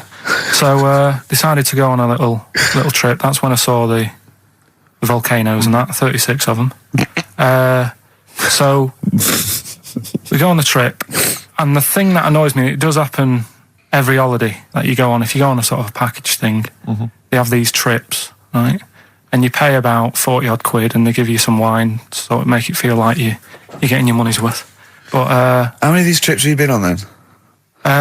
Loads. Probably about 12. More holidays than I've had. Go on. So anyway, so you're on the coach, right? And they take you for the volcanoes. They took us in the middle of nowhere. Yeah. Right. There's nothing else round there. Sure. It's like I say, it's like Mars, but with holes in the ground. Yeah. Right. And they sort of drop you off, and they go, right, everybody, see you back here in an hour. There's loads of volcanoes for you to look at, and a coffee shop over there. And you know for a fact, right, you don't need an hour there. You could just say, well, just keep the engine running, because I'll have a look in this hole, we'll get back on, give us 5 minutes. Don't need an hour. Absolutely. But you know that they've got something going. It's a backhander, definitely. What, with the coffee shop? Definitely. Yeah, they go there. And they get everyone to have an ice cream and a coffee, and they sit down, have a fag, talking to the bloke. Yeah, and it's like, cousin. Yeah. How much was the coffee? Was it probably about €3 euros? So I think it was $3.50. Sure. Yeah. Which is, I don't know what, that's about £2.50. Isn't it? Yeah, they stitched you up. Go on. Talking about this the other day. What was it now? Listen, the fella. No, listen. Do you want, all right, he's got it now. Go on. This fella goes to the doctors, right? Oh, right, okay. Right, if this isn't any way apocryphal, stupid, illogical, impossible, right, you are never, ever speaking again on radio. So make sure this is at least possible. I'll tell you what, I'll even give you improbable but possible. So if anything that breaks the laws of the universe or logic, okay, that's all you have to avoid. On you go. Right, so this fella, right, he goes to the doctors because he's got earache. Right. Okay, if a chimp's living in his brain... Go on. So he's got earache, he's sat in the waiting room, and his ear's all bunged up and it's hurting a lot and what have you. So the doctor comes out and he goes, right? And because his ear's all bunged up, he doesn't hear it that well, right? So he thinks it must have been me, right? So he wanders in. Keep going. Anyway, I'm going to hate this. I can just feel it in my bones. Steve, I'm going to let you take over. Okay, let's hear it. So the doctor says, sit yourself down there, right? So he sits himself down. He goes, right, take your pants off, right? So he's thinking that's a bit odd. Anyway, he heard that though. He apparently he took his tackle off. The doctor did some operation. What, there in the waiting room? No, in his office. In his office, yeah. What? Wait. So he removed what? His genitals? Yeah. In his office. Why, Karl? Because he hadn't called him in. Oh, he'd called in the bloke who wanted his testicles taken off, and he didn't do it. What? So the doctor went out and said, Mr. Jones, who's here to whip off your cock and balls just here and now, right? Bloke comes in, didn't it? It must have been me. So the bloke who wanted his balls taken off didn't say, I think he said me. So he didn't interrupt then. So the bloke goes in, he starts taking his testicles off, and he doesn't say, I'm here for me ears. What are you doing with that? That is a blinding record. And before that, Rick, what do you make of those adverts? They were great, weren't they? I like them, yeah. I'm going to buy all them products on the way home. And that's endorsed by Ricky Gervais. He's won awards. Yeah. Rick, do you remember this? This was a hilarious moment. No, you'll remember this when you hear it. It was when Karl said something that was basic. Well, I think for a lot of people it sounded like a lot of old bollocks. Karl's found love on the street before, haven't you? How's it going with your bird, Karl? Are you married? No. How long have you been out with her? Going out with her? 7 years. Because, you're quite a simple man. Yeah. You're sort of a simple in a nice way. ways. I mean, you're like Helen sense. from Big Brother. Yeah, you're sort of nice enough, but I look normal. Well, yeah, you sort of do. But you could be one of those that just suddenly go mental with a pen. Yeah, do you know just what I mean? stab people through the eyes. Yeah, you sort of look normal. But if I wouldn't really want to wind you up to a point of frenzy. How did you meet your girlfriend? Through work. What, through her work? What, you phoned up and said... We worked at the same place. Oh, you're right. Yeah. You're quite an enigma, aren't you? Could you give us more on that? At work. You met her at work. What, she came in selling sandwiches? She was going through the bins outside. What do you mean you met her at Why work? are you having an attack on me? You're the one who's sad and lonely. Oh, he's done you again. He's done you again. But what I thought was interesting was I just scratched at him and he just went mental. Yeah, no, it's like a bear caught in a trap. It's funny, isn't it? You'll never learn. No, I was just interested to find out what the story was, because it might be a really romantic story. Well, it's not. All right, jeez. I love the fact he doesn't want to talk about his love affair. I was thinking about you in the week, and like, does it worry you? I mean, you sort of joke about it now, and we're talking about it in the office, you know, like, oh, is Steve really touchy about the way he looks? And, oh, what's this? Where's that come from? He's done it again. He's done you again. I was walking home the other night, and I was thinking about it. And do you worry that when you're old, you will be on your own? You did start it though, didn't you? Well, Karl, I'm glad you brought this up. because I mean, for me, you know, a lightweight, frothy entertainment show on XFM on a Saturday afternoon is exactly the place where I want to discuss the desperate, lonely future that's inevitably coming my way. Oh, God. I'll tell you what will cheer you up and forget all that. A bit of Embrace. Oh, one of the most hated bands. I'm a little bit concerned about your toilet discussion. What exactly is your point again? I was just a bit bemused. You see, it's a tricky one. All I'm saying is, right, there was at the pub quiz, I go to the toilet, not thinking about anything. I try to go, right, there's a little gay fella next to me. I love this little gay fella. Now, the weird thing is, there's nothing stopping him having a little glance, right, because he's allowed in the fella's toilet. Yeah. Now, I'm not allowed to go into the woman's toilet and have a little look round. Right. So all I'm saying is, should they have another toilet area? What, for gay people? Yeah. And so this would be gay men and lesbians? Is that going to complicate things? Well, I mean, I can only assume. I mean, to what point? I'll ask you a question, right? If you're intimidated, that's a shame. But you know, most gay men aren't looking at your knob. You know that? What do you mean? I can only say that 99.9% of gay men who use a urinal standing next to what they assume is a heterosexual man aren't looking at his knob. What are they doing then? They're emptying their bladder. No, but the thing is, I can't talk. You're saying like, you know, about would you have one toilet for lesbian women and gay fellas, right? What does that mean? Would it be mixed? Would it just be? Would it have a man on one? That's heterosexual man. One little picture of a woman, and then what? What would the little icon be? A man and a woman. A man and a woman. Just having a chat. Yeah. In pink and dot lines. But you couldn't mix them, because then what would happen is you'd get people who are going, oh, I'll play up to this a bit. What, pretend to be gay? And yeah, you know, sort of grow a moustache and shave their head. And pretend to be a lesbian. Right. Yeah. So I see. So you know, people pretending to be gay so they could go in and have a look at the lesbians. Yeah. Right. So that would mean that we need 4 cubicles now, would we? Yeah. No, this is fine. 4 cubicles. So every pub How many toilets do we need? Every pub's now got 4 toilets. Oh, Karl, bisexuals. Yeah. Now, interesting. Bisexuals. How many toilets do we need now? Call the council. Do you use any? Huh? No. No, because they're interested in everything, aren't they? Because the little bisexual fella will be looking at your knob. Right. With them, what you do, you just have a door, you open it, and there's one urinal there, so you can't get a queue. They have to sort of wait. I just thought that, well, why can't there just be a thing between the urinals? So no one can look at anyone else's knob. Wait a minute. Just to go back to Ricky's point, what stops, even if we've got the toilet for gay men, what stops the gay men who want to have a look at your willy going in the regular toilet and pretending that they're straight? Most men don't wear gay across their head. Exactly. They don't have a tattoo. There's no branding yet in the British House where they have to declare. So we're going to have to expand this. So we've all got to carry identity. Do you know you can see a gay, can you? Coming a mile off. No? No, I'll just hold it in next time. No. Can you tell gay men? Do you know a gay man? I'd say probably if you did if you lined some people up and said point them out, I reckon I'd get. But hold on, we're not talking about people dressed in leather with the arse cut out and an handlebar moustache. Yeah, we're talking about everyday, No, non-seen. of course. Well, yeah, but I mean, suppose I put you in a room and there was 10 naked men, right? Yeah. And there's 5 gay men and 5 hetero. Could you walk along that line looking at those gay... Am I naked? No, you don't have to be naked. Why would you have to be naked? To catch them out. Play a record! How would you catch them out?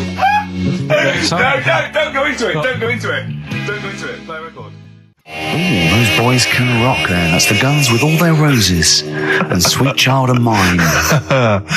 On XFM 104.9. I enjoyed that. Yeah. That was good. It rocks. I hope the audience was playing it loud like us. Yeah. Ricky Gervais, Steve Merchant, Karl Pilkington. Well, look at him yawning. How rude is that? Carl, what's wrong with you, man? Have you been up late? A little bit.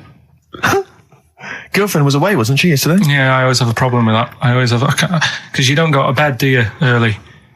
Do you know what I mean? You sort of think, I just always find that thing that if, you're used to living with someone, one of you will go, let's go to bed, then you'll go, all right.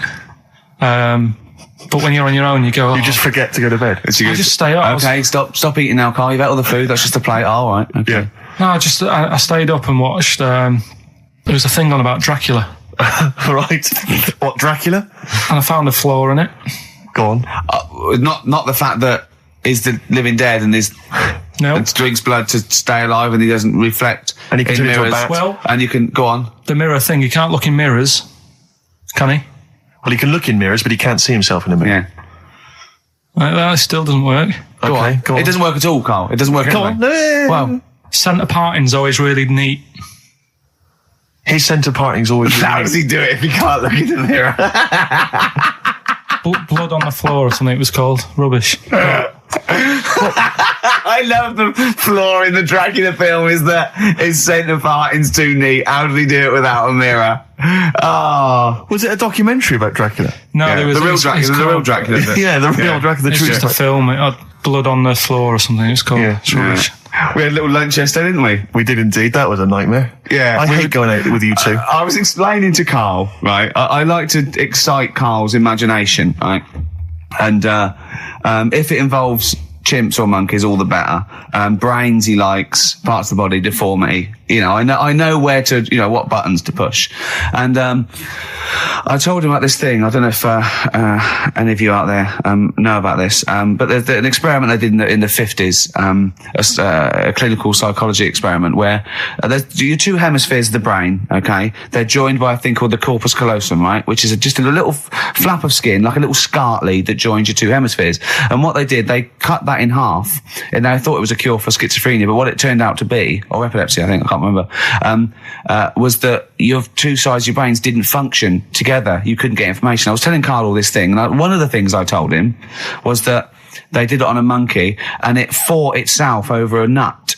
Like its right arm was connected, by its left lobe of the brain, and it was fighting over itself. And Karl went, instead of thinking this is amazing experiment, he went, would it have been happy if you'd given it 2 nuts? Yeah, I know. Well, you started off by explaining it, and I remember you mentioned, because I was watching the 2 of you as you were describing it to me, you said, of course, one side of the brain deals with symbolism, and as you said the word symbolism, I noticed Karl drift away from looking at you, pick up his mobile phone, and start pressing buttons randomly. And I thought it was the word symbolism that got him. And I noticed you took you just a moment longer. And I think the first thing you said was, when did I lose you? Yeah, I knew I'd lost him. It's extraordinary. And he doesn't even try to disguise I said it. nomenclature at one point as well. Right, yeah. And I knew I was dicing with death there. Yeah. But, but I told you tried to look it up, didn't you, on the web? You didn't find anything about it, did you? The spelling of it's, what is it again? What's the word? Corpus callosum. Yeah, so I couldn't do it. No, don't bother. Give up. Don't bother. So if anyone knows any interesting facts about that But yours hasn't been cut in half, has it, Karl? That would, again, might explain something. I'll tell you what we will be talking about later. I don't know if you're sort of aware of them, Steve. Go on. Bonobos. Oh, I don't know much about bonobos. I told him about he was looking for stuff. I said, put in bonobo. He was having no luck with chimp. And they're a form of chimpanzee, but they're even closer to us, evolutionarily speaking. They've got their social groups are more like ours. They're more intelligent, and he was loving it, weren't you? So is it human bonobo Karl? Is that how it works on the evolutionary ladder? Chimp Karl. Yeah. Talking about So we're talking about bonobos. You're excited about that? Yeah, That's coming up in Monkey News? No, I think it's a bit of a monkey bonus. Placebo, Bitter End on XFM 104.9. This is pre-recorded. We recorded this a couple of weeks ago, before Christmas. Hope you had a great Christmas. If you didn't, not our fault, really, is it? Nothing to do with us. Wouldn't have thought we'd have. We had a whale of a time because we've got plenty of cash now, thanks to a lot of you who probably bought the Office DVD. Yeah. Probably got And that if you in haven't stock. yet, and you've maybe got vouchers or money, still available. Still there in the shops. Still available. You can still make it the best-selling DVD of all time. Please. Please do. Yeah. Please do. I'll tell you what you want to hear, though, before you make your mind up.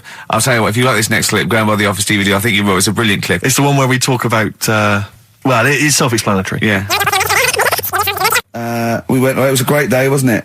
Brilliant round of golf. Absolutely brilliant. Such a beautiful place in Stoke Poges. It's like a really posh place. And are you a good golf player? Well, we'll get to that. Oh, okay. Wow, he bought the shoes especially for it. Oh, brilliant. I'd love to have seen him in those little shoes. I know, and they were no good because they were metal spikes. We had to change them. He was annoyed straight away. He spent over £22 on these golf shoes. We hired a buggy that was brilliant fun. I was bombing along, wasn't I? I don't drive, but it was great on that buggy. Well, you've been on a buggy with me, and you were a bit scared. Yeah. What? I nearly killed us once. I was just taking banks and things, but you don't see sort of bunkers, and he'd scream and go, "Stop!" And he'd put his foot down the brake, and then I reversed. At one point, he sort of did a handbrake turn next to the lake, and then we had to reverse, right? And you just flick a switch and put your foot down. He did that without looking.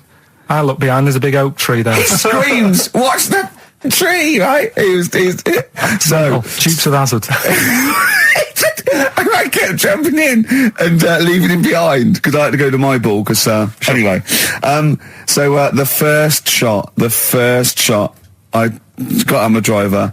I honestly did one of the best shots I've ever done. It went straight down. It was great. I thought, phew, got away with that because it's always the first one because it's a clubhouse and you want to look good. Yeah. So. He tees up, and I've been saying, buy some balls. He just got 6 balls. I was going, what if you lose me? I won't lose 6 balls, right? He tees up, right? Whacks it. It goes miles, like right angles, straight into these the woods, right? He turns around, he goes, go and buy some more balls. So I'm laughing because it's like impolite to laugh, but he broke the ice for me, and I was falling around. And then his second shot, I go, you're off for 3 now. If you take another shot, he went, oh, right. So it's his third shot. He puts the ball down. He hits the ground before it and misses the ball altogether. And I was on my back, wasn't I? Unbelievable. Actually rolling about on his back. And we were terrible. I went round 107. He went round in like 119 or something. Sure. It was just rubbish. How long did it take? 5 hours. Of course. And there was no one around, luckily. But it was fantastic. So then we go and have our meal. What annoys me, I said, right, I'll go for a run. He went, I'll have a bath. I said, I'll see you at 7:45. At 7:55, I have to call him. He's not ready, so he's let me down there. I can't stand lateness or laziness. Lateness. Yeah, and he's let me down. Do you know his excuse? He fell asleep in the bath because there was no light bulb. There's no light bulb in the bathroom. So instantly he fell asleep, and he was late. No, do you know what I mean though, Steve? If you're sort of like nice and warm and what have you, I was tired anyway. I've been stressed out for 4.5 hours, right? My life flashed in front of me a few times in that buggy. So it's all sort of wears you down a bit. I thought, right, I've got a headache. You're going for your run. I'm going to have a bath. I walk in, put the light on. For some reason it didn't come on, but I thought, it's all right. I'll just, doesn't matter. You can have a bath in the It's summer, so it's light anyway. Well, there's no windows in the bathroom, so... Yeah. So you were in the darkness? So I'm in the darkness. I nod off because I'm shattered. He calls up, hassling me. So I said, well, it doesn't normally take that long for me because, I haven't got, like, long hair. I've got a dryer and I can sort of one wipe. Yeah. He's already 10 minutes late, though, when I called. Well, 10 minutes. 10 minutes. Late. This is late, this. Next. Doesn't matter. Dinner wasn't until 7:15, so we had, like, another 20 minutes anyway. So it doesn't really matter. Yeah, but we said 7:45. So he's calling up, hurry up. So I said, yeah, all right. So I get out and dry and like me tackle and what have you. Calls back again 30 seconds later. No, I don't. I don't like that. Not gonna do that, no. Give it a wipe. 30 seconds later, come on.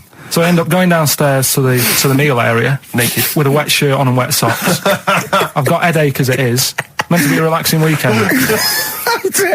But anyway, so we have our meal, which is really nice. And then we're sitting in the bar. I'm having a cigar by the fire. Yeah. Like, we're having a rather nice Pinot Grigio. Yeah. He's there going, I've got a headache. Is this 1955 that you live in? I know. Yeah. It's so right. We are knackered because he's not used to work. I've seen him moaning, falling asleep. He's not used to it at all. And you've been on your feet for over half an hour. Yeah, right. So we didn't even walk around the golf course. We had a buggy. Yeah. It wasn't even exercise. And now it's Karl's bit. It's the re-education of Karl. He's like Liza Doolittle.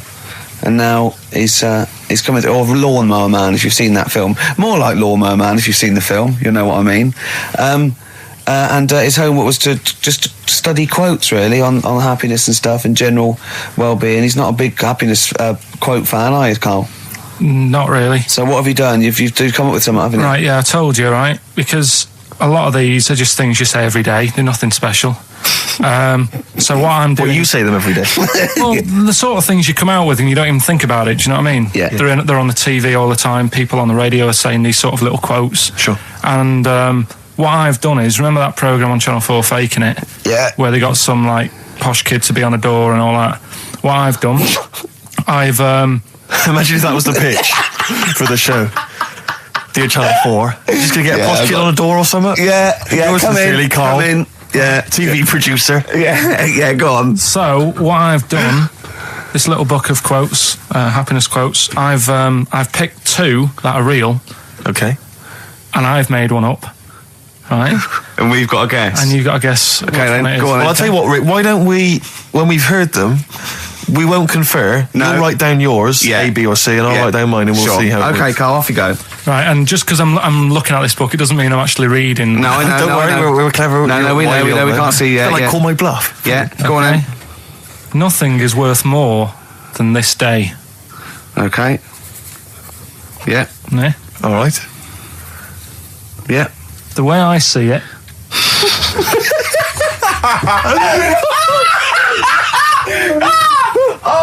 Oh God, my head's gonna burst. No, hang on. My head's gonna burst. No, Hang on. this might not be Karl's. Oh, it might not be. How do you know I haven't tweaked them a little bit? Yeah, good Okay, point. fair Good enough. point. No, good point. The way I see it, if you want the rainbow, you got to put up with the rain.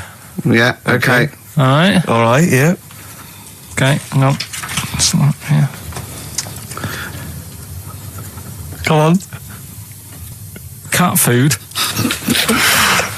Cat food, come on. It stinks a bit, but if you don't put up with the smell, the little kitten will die.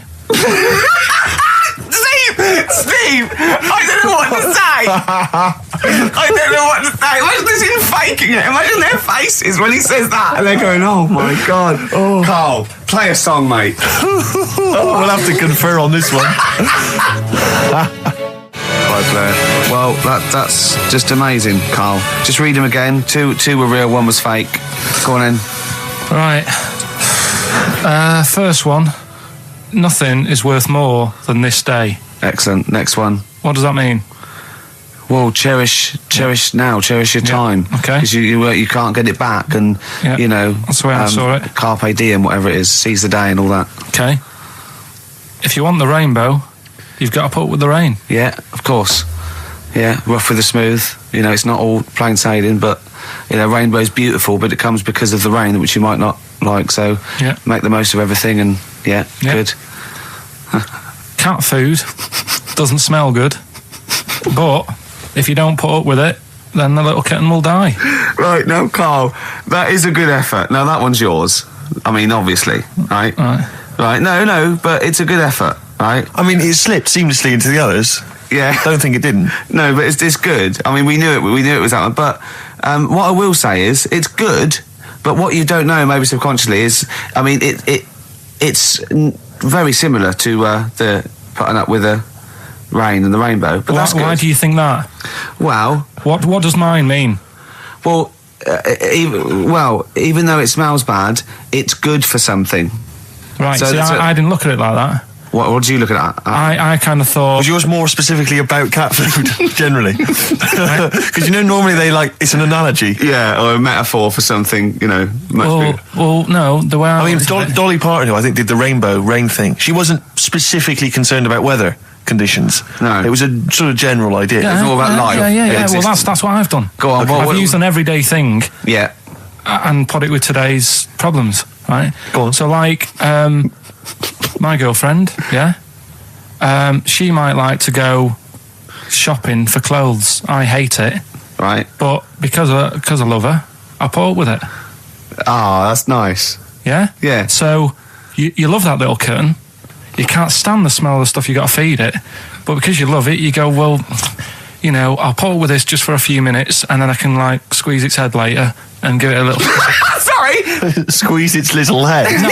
Yeah. Well, that's just the thing that I do with cats. Put it in a bag and drone it in a lake. I can feed it and then I can throw it against the wall. Exactly. So you didn't see it like that, did you? No, that's very good. So it's about love, is it? It's about putting up with the bad things Yeah. for something you love. Yeah. Well, that's nice. But That's very Karl, good. you seem now to be convinced and rather smug that you've tricked us and that you've fooled us and that we didn't understand it. Well, I say that's your fault, not ours. No, it's not, though. I mean, look, that man in Forrest Gump, he was a bit of a nutter. And he came up with the life as a box of chocolates thing. Yeah. Now, if that was in this book, you say, oh, yeah, brilliant, you know, good bit of work. But if he was sat here doing the show with you, Yeah. you'd be taking the mickey out of him. Sometimes I feel he is. No, but Karl, I could. In fact, if people are out there, we're too lazy. Could you write down everything Karl's ever said? Because I think we could publish that. Yeah. He said one today. He saw my salamander. It's not a euphemism. He saw my salamander, and it's just sitting there in the tank. Your exotic pet. Yeah, and he's worried about there not being a lid on. And he said, I went, what are we worried about? He said, wow. He said it sits there for 24 hours a day, obviously planning to get out. Well, it's got nothing else on its mind. And the daft thing is, he has actually got the lid ripped up a little bit. And he'll be looking up there, and it's going to get out. But what's the worst that could happen? What's Karl? it thinking? What do you think it's thinking, this salamander? It's got its eye on the DVD player. I could have Ian be down the market. Right. Okay. Right. The results of We ain't got a winner for the first time. Yes, we have. We've We've got done this loads. feature for... We've got loads of winners. No, we haven't. We've done this feature for 3 weeks. This is the first time I've managed to sort of... What? Well, let's go through them then. What have they got wrong? The first one. The first one. What was The first the one, first yeah, one? the first one. Well, hang on. Let's do them in reverse order first. So what's the last one? The last one, the clue was, that bloke does sport on the telly and he's got a little kid. What's that? That's Destiny's Child. Des, who does ITV Sport, that's has got a terrible, tiniest man. child, right? No, That's terrible. that's fine, they got Okay, that. that's Destiny's that. Child. What's the one? What's the middle one? Right, the middle one, right? Child. The second one was, he doesn't like women, yet he's got a couple of kids, that's a bit weird. Yeah. Right? That was PD, that was Puff Daddy. That is offensive. Go on. But it's not Puff Daddy. It's Puff Daddy. And he's not even called that anymore. He's called P. Diddy. Well, Okay, fair enough. but they got that one. yeah. And if I'm being tight, these lot are as well. Yeah. Yeah. Tight means something in Manchester. Go on. Right, and the first one that they're having problems with, I don't think them birds should be allowed in this They've area. got it. Boyzone. It's not Boyzone. What's the clue again? I don't think them birds should be allowed in this area. That is perfect. A boy zone. No birds. No women. No women, yeah, birds, right? A boy zone. Sorry, Karl. If that isn't the answer, their clue is better than yours. That is brilliant. What was yours? Boy zone. It works perfectly. What's your answer then? Bangles. I have no idea what that means. Like seagulls. So you don't want them in this area, so you're banning them. Bangles.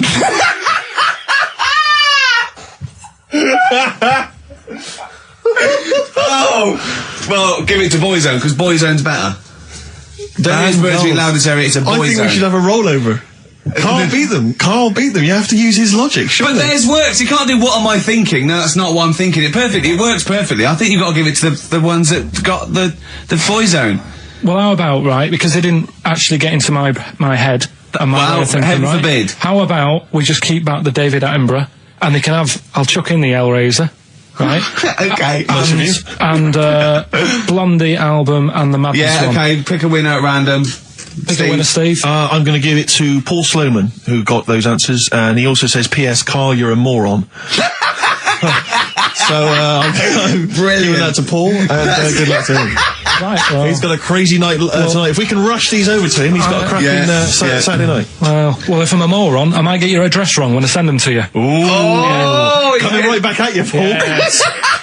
Right. So, 3 stories. Don't rub it too hard, you'll get a rasher. Enough is anus. And and we'll have that one then. that one. Yeah. Right, well, Do you believe in palm reading and stuff? Yes. Sorry, yes. Yeah. Yeah, of Yeah. course. Sorry, I forgot. Yes, of course we do. Right, well, there's a fella who, he used to do palm reading. Oh, yeah. But a lot of people, he found that when he went up to him in the street and said, do you want your palm reading? He was like, a lot of them were like, I'm a bit ashamed of my nails and stuff because they're a labourer or they're a cleaner or something like that. I know a lot of labourers are slightly embarrassed by their nails. Yeah. No, but... Yeah. So he If you found look that, at my bloody hands, Reg, well, that's that hod carrying. did I ever tell you that? Did I ever tell you that I got picked at school to make tea and serve biscuits to old people because I've got good nails? No, go on. Is there any more to the story? Well, that's about it. I mean, we used to do I think the head teacher must have been getting something, maybe getting his mum in there for free or something in this old people's home. So he offered the kids at the school, he said, right, all sit at your desk and put your hands on the table. And everyone did. And he walked past mine and he said, not bad. And he said, you've got the afternoon off. You can go and serve biscuits and tea to the old people. What did you say? I said, all right then. Was That's that? good. Yeah. Good afternoon. But anyway, so these... Yeah, what did you do? He just sort of walked around and went, you all right? Do you want bourbons or digest? I bet you get on with old people, wouldn't you? I'd love to see maybe Especially the senile ones. yeah, no, but I'd love to see you on VH1, just in a link.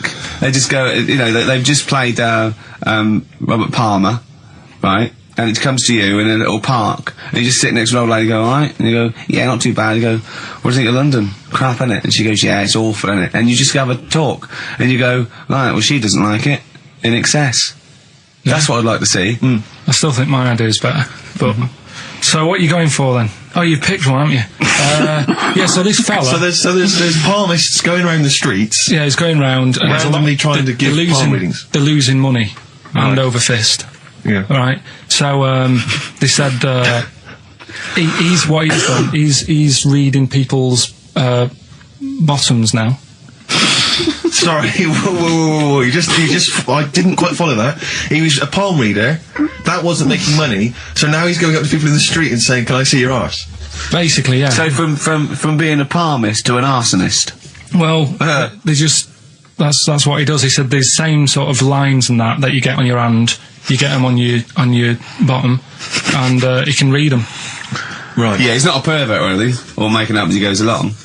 No, that's it. That was that. So, if a man came up to you in the street and said, can I have a look at your arse? Can I read your arse? You'd drop your trousers, would you? No. If he went up to him and he said, "Oh, I'd rather you didn't, because I'm a labourer. I've got bad fingernails." No, that's why I've seen. That's what a lot of labourers, they're showing their cleavage. You think, but actually they're having their arse read. Absolutely. That's what that's what it is. And then So is that the end of the story? Yeah. But then because That's it. Educating Ricky is there's a bloke who reads arses. No, but You're a then- mentalist. but what are you then- talking about? educating Ricky, will we carry on? Yeah. Right, you've got left. Don't rub it too hard, you'll get a rasher. And will it like fellas or will it like women? Well, you said wool before. Yeah, will it. Go on then, I'll have wool it. Right, now this is similar to the one you were talking about before, right? They found out that scientists Oh yeah. have found out 17th century. that like now 1 in 10 rams are gay. 1 in 10 rams are gay. Yeah. Yeah. So that was like wool it. That's how I could get that in. They got a load of gay and straight rams. Right. They worked out which were which first. They said, right, that bunch there is a gay bunch, They looked better. They just had more pride in their appearance. and the other ones, the straight ones. And then they gave them to this scientist and said, right, go on, do what you got to do. And they took the brains out of all of them. Just to check. And they did tests on the brain, and it worked out that they've got something smaller in the brain. The gay ones have got something in the brain that makes it smaller. And they said, right, well, that's probably how it's going to work on males, on like males and females and like humans. So you took from this that gays have smaller brains than straight people. No, there's something in the brain. Right, go on. So if someone's saying, oh, I'm a gay, or they're not sure or whatever, they will now be able to find out. So So you can go to the doctor and to find out if you're straight or gay. Is there any gay in my brain? Let's have a look. Do. You've got a little bit of a gay in you, yes. A little bit of gay in there. Yes, you've got the, you've got a little bent cell there. Well, that's why they did it, anyway. I don't understand how they could differentiate which was straight and which were gay to begin with, before they then gave it to the scientist. Wasn't that what the scientists figured out? How could they tell? There's one theory that it's genetically determined. There is one. There is a theory that's genetically determined, but I don't think it's as easy as pulling a sheep's brain apart and finding a little pink sort of like blob in there and going, right, we've taken the guy out and now he's going to go and shag some ewes. I don't think it's that straightforward. Although homosexuality does occur at a similar sort of rate in animals, I think. Yeah. Yeah. So you knew that, didn't you? So that's that one. I mean, I just like the idea of the farmer figuring out which is straight and gay. Well, that one's wearing quite a camp-looking neckerchief. So I'm thinking maybe he's gay. Is that? Yeah. I love the fact they can. That one's a big fan of Sophie Ellis-Bextor. Yeah. They would. They put on ABBA and see which ones dance. Exactly. That's how they. Which one? Yeah. Put on like Barbara Streisand and see which ones sing along. It is rubbish. What did I find out? Did you just say that is rubbish? No. Then here's a good one. Go on then. Right, in Dubai, this woman went to Dubai for a holiday, and she was over there, and apparently in the markets they sell lizards. Oh, go on. Right, just like for people to buy. So she buys one, not knowing that you're not really meant to take him out of the country. Sure. Puts it in a bag. Yeah. As you do. What have you? And then she gets to the airport when she's going home. She's thinking, I can't really leave it in my bag. Yeah. So she puts it on her head. On her head? Wears it as a hat. She wore the lizard as a hat? Yeah. People on the plane were just like, yeah, everything's fine. You know, they're doing the cross checks and that. Yeah. Have you got your seatbelt on? Yeah. There's a woman there with a lizard hat. Everything's going well. She gets off the plane at Manchester Airport. Lizard sticks its tongue out. Yeah. The air hostess says, what are you doing with that? She goes, I've had it. Lizard said, I just found her in Dubai. They said, I've had this with me all journey. And they said, well, you shouldn't have done. And they took it off her. Yeah, I think that is true, actually. Yeah. Yeah. So what about that? Yeah, good, yeah. That educated me. Right, what, any more? Well, what's that taught you? That's taught you, be careful when smuggling lizards back as some kind of hat. Yeah, just say, lizard, keep your tongue in, you twat.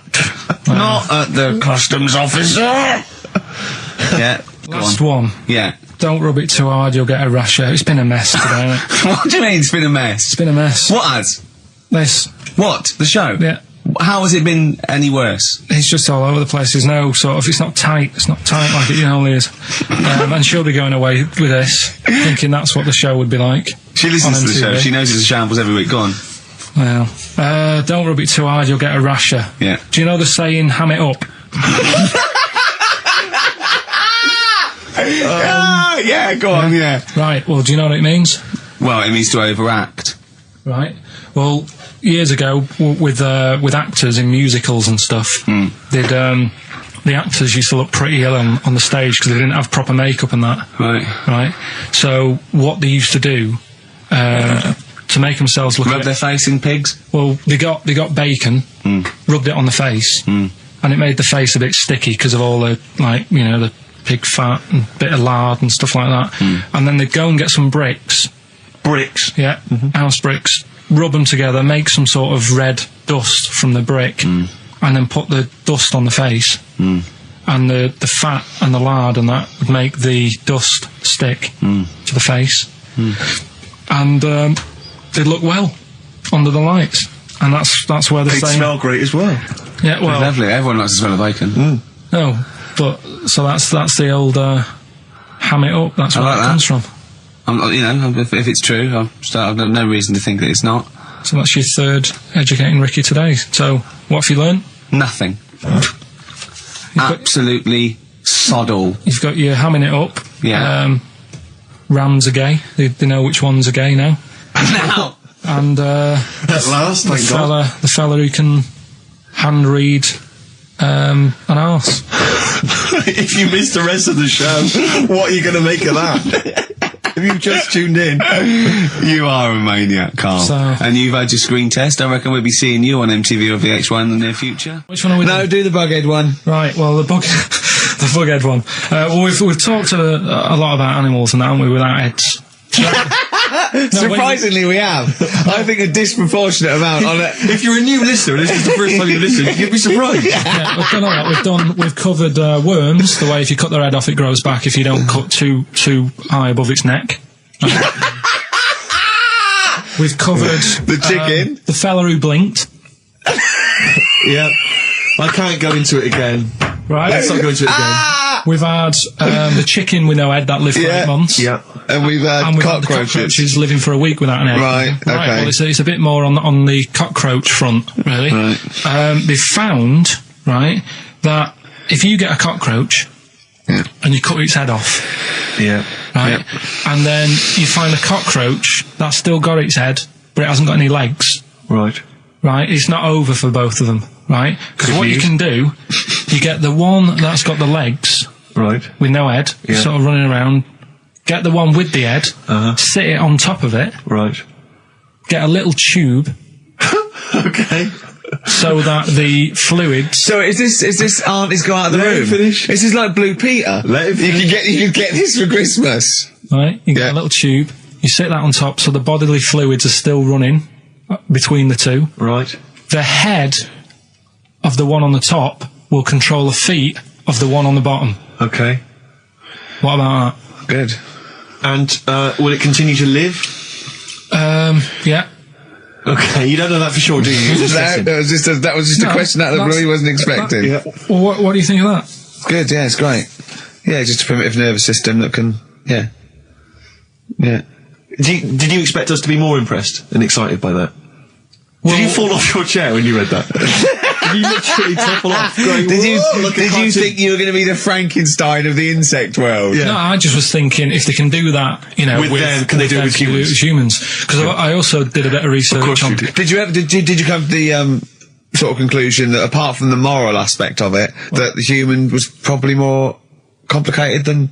Yeah, but do you know what I mean? Things move on, don't they? Do you know what I Modern mean? science, Rick. You know, I had Binatone as a kid. Now they've got PlayStation 2, and the difference in 10 years They is have amazing. found that if you lose your head, a cockroach can live normally on your body, but not the other way around. Your head on it cannot control its legs because it's too complicated It's for too your confusing. brain. Well, So, yeah. so listen, right? Okay. So, last educating Ricky of the year. Oh, Christ. What a cat toast. Yeah, let's do that then. Right. Victoria Plum. There's this woman, right? Yeah. This woman, she's reading Guinness Book of Records. Yeah. And she's flicking through. Yeah. And she notices that there's a world record for a cat, right, with 27 toes, right? So she reads it and she thinks, well, that's not right, because her cat's got 28. What do you mean a cat's got 28? Her cat's got 28 toes. So she was like, well, hang on a minute, mine should be in there. So there was I missed the very beginning of this. she was... Just looking through the Guinness Book of Records. Oh, sees a the woman. record. A woman was looking through the Guinness Book of The woman Records. with the cat with 28 toes looking Right. through, and it said the record for the cat's toes was 27. She thought, hold on. Hold on a minute, Ross McWhirter. My cat's got one more than that cat, so go on. Anyway, so she said, the person doing the interview with her said, is it happy? And she said, yeah, it's great, and it's really good in the snow. Right. It gets through a lot of nail varnish. Well, that's what it said, right? It said it's really good in the snow. So I just was thinking, that's it, really. That's not it. That's the end of that story. Right, Karl, sorry, Right, go on. Another war fact. So Go you're on. saying it's rubbish, but look, you love that. Yeah. Right? Yeah, Second you're one. absolutely right. The first bomb that was dropped on Berlin, Yeah. it didn't kill a person, but it killed an elephant. I think that's true. That is true. Right. Yeah. Okay. And the last one. Is that all you know about that? See, that's interesting, isn't it? But that's enough. But no, it's not not though. enough. Because I mean, listen. Most people want to go. Oh, what was the elephant doing there? Did Oh, it it's land in either- a zoo? Was it a pet? Oh. Was it a lost elephant? Did they aim at the elephant? How did it kill it? Did Was it it hit it on the Hitler's head? favourite elephant? yeah. Was it Hitler's favourite elephant? Did it then have one ball? Yeah. I mean, these are the things. Why didn't he catch it with his trunk? Did it have an effect on German morale? Yeah. Yeah. Oh, that Yes. elephant is kaput. Oh, Jumbo! I don't want to fight anymore. What do you think of that then? Yeah. We've got one more bit left. Brilliant. One more fact. The French, right, when they were at war, David Sharma, I just imagine him just introducing. It's amazing. Which war was this? it was still the World War... One or two. Go on, it's 50-50, go on. Yeah. Right, World War II, what the French did, everyone needs a code. Everyone needs a code. Yep. A code when you're in the army. This is a Disney song. Right? And, you know, to sort of give the go-ahead if you want to go into battle and stuff. Okay. Right? So, Everyone needs a code. but the weird thing Game is, show. right, the weird thing is, do you know what theirs was? Go on. Do you? Yeah, I know what it is. It's So what was weird. the French code? For what? To sort of say, right, yeah, go on. But they had more than one. on this day. But I don't know what day it is. On this day. And what, it's like saying, what am I thinking of? What was the battle? What was the... Okay, so all right. What? Look at him, look, he's genuinely confused that I've asked this question. Right. It was... No. If you ask me a question, ask me the question correctly. What was the code for battle during what battle? World War II. No, that's not a battle. That's a war. Yeah, it was in a war, yeah. I don't know what to do. He confuses people. Oh. All right. Okay. What was it, Carl? What was the? Yeah. code? What was are the you French thinking code? of? Right. John's got a moustache. What are you talking My about? lungs are gonna burst. That was a code that the French used. You know, like, I mean, I just think it's a bit daft, right? Because you could come up with that by mistake. yeah. Two French blokes talking in the trenches, and they see a major walk past, and they go, "Oh, look, John's got a moustache," and they all go and go, "No, I was just talking. What are you talking about?" Well, the way... I don't think that's a good code. I'm not... I you don't know, believe it is the code. No, it is, seriously. And what? And It's would just it, like would it what have we been? talked Would it have about been it. said in French? Yeah. Okay. Yeah. But the weird... Guess in. Yeah. No, but... What? You see, I can't even be bothered. What are you saying, Carl? Because it's not a very good code. Do you know, like, we've talked in the past about, you know, things you don't see, and I said, an old man eating a Twix. Yeah. If they use that's safe. Because no one is ever going to see a man having an old man having a Twix. What do you mean? Well, use that as a code. Don't use a saying, John's got a moustache, that could crop up. It's like the war's kicked off. How did that happen? Well, I said John had a moustache. Oh. Two French folks would never be saying John's got a moustache. Why would wouldn't they? Because back then they were fashionable. He nearly makes sense, doesn't he? I assume it would have been Jean. Yeah. No, probably John. And how would this code have been? I mean, who would have announced I this just to read everyone? it. I read it like that, Steve. That's what was on the internet. This is a code that was used. John's got a Don't be moustache. angry with me. I know, but you're always asking questions. That's because I'm interested in history. Yeah. Go on, Carl. Got that right. Acid. I would sort you out with some science. Brilliant. I forgot the puns in mine, didn't I? I forgot the puns. Go on. Right, so, you asked to sort of be taught some science and that last week after being taught about war. So, did some research. And, there's a few things. I think we'll just cover one of them now. Go on. We talked a lot about hairy kids. We have I discussed that a love lot. the fact that Simon Sharma has never started a programme like that. The Jacobites. We've talked a lot about hairy kids. Go on. It's a little bit, I mean, it's not your traditional science stuff, but it's still More left interesting field. and it's a little bit, it's still... Yeah, we've talked about hairy kids. We have disproportionately, honestly. I think this show's talked about hairy kids more than any other radio show. Well, it's one that... Sorry, I noticed both of you there dropped the H, or the H, or however it's I had to, 'cause So it's airy, obviously kids, mean yeah. hairy, Yeah. hairy children, not Yeah, sort of airy, kind of light-headed or... Yeah. Well, there was the case of the one who lived in China. Yeah. And, Which was weird for two reasons, wasn't it? yeah. Well, go on. One was like, he was covered in hair, That's already weird. and the doctor sort of checked him over and said, well, yeah, he is hairy, but he's quite healthy, apart from he had a little bit of eczema and a boil. That was the main bit of the story, wasn't it? Yeah. But this one, right, we have sort of talked about it, and you weren't having any of it at the time. What? This next bit of science I'm telling you about. Go on then. Right? Remember when I told you about a lad who was living at home with his mum and dad, right? Everything's, normal life, go to school, that sort of thing. Yeah. Then, I think his mum and dad had an argument, and it kicked off a bit, and he thought, I'm sick of this. It's happening all the time now. They kept having arguments, so the kid ran off into the woods. Mm-hmm. Oh. Yeah. Right? God. Now, he left, he went and ran in the woods, and he ended up living with some monkeys. Right. Right? And he thought, this isn't a bad life, there's no arguments going on. Sure. He was getting on with them. And the weird loves thing bananas. is, this is where the science bit comes in. Oh, sure. He grew a load of hair on his body. That's not true. It's not true. It is true. It's an acquired characteristic. I bet someone will back me up on this. But no, you can't. You can't grow hair like that. You might get a little bit more down here. They might, the erectile tissue might, they won't fall out as much. That would, but you don't actually grow a big mane if you're cold and you're a human. Well, he did. This lad did. I know it sounds a bit strange in that, but he was living with the monkeys, and because it was cold, his body reacted to it. Listen. He was no hairier than he would have been if he was walking around naked on a cold day, with or without living with monkeys. The fact that he was living with monkeys makes no difference. No, I know, but I'm trying to get, picture it in your head what it's like. Although Mickey Dolenz was always pretty hairy. Right? So he was living with them, and he went into town or something one day to get some food, and the people there were like, hang on a minute, that isn't a monkey. He went in naked. No, he was there covered in hair. Yeah, but naked, but covered in hair. So it was decent. It was. Yeah. But they that was the weird thing. They thought it was a monkey in the shop. And then So presumably he had a big long beard as well, because he couldn't shave, could he?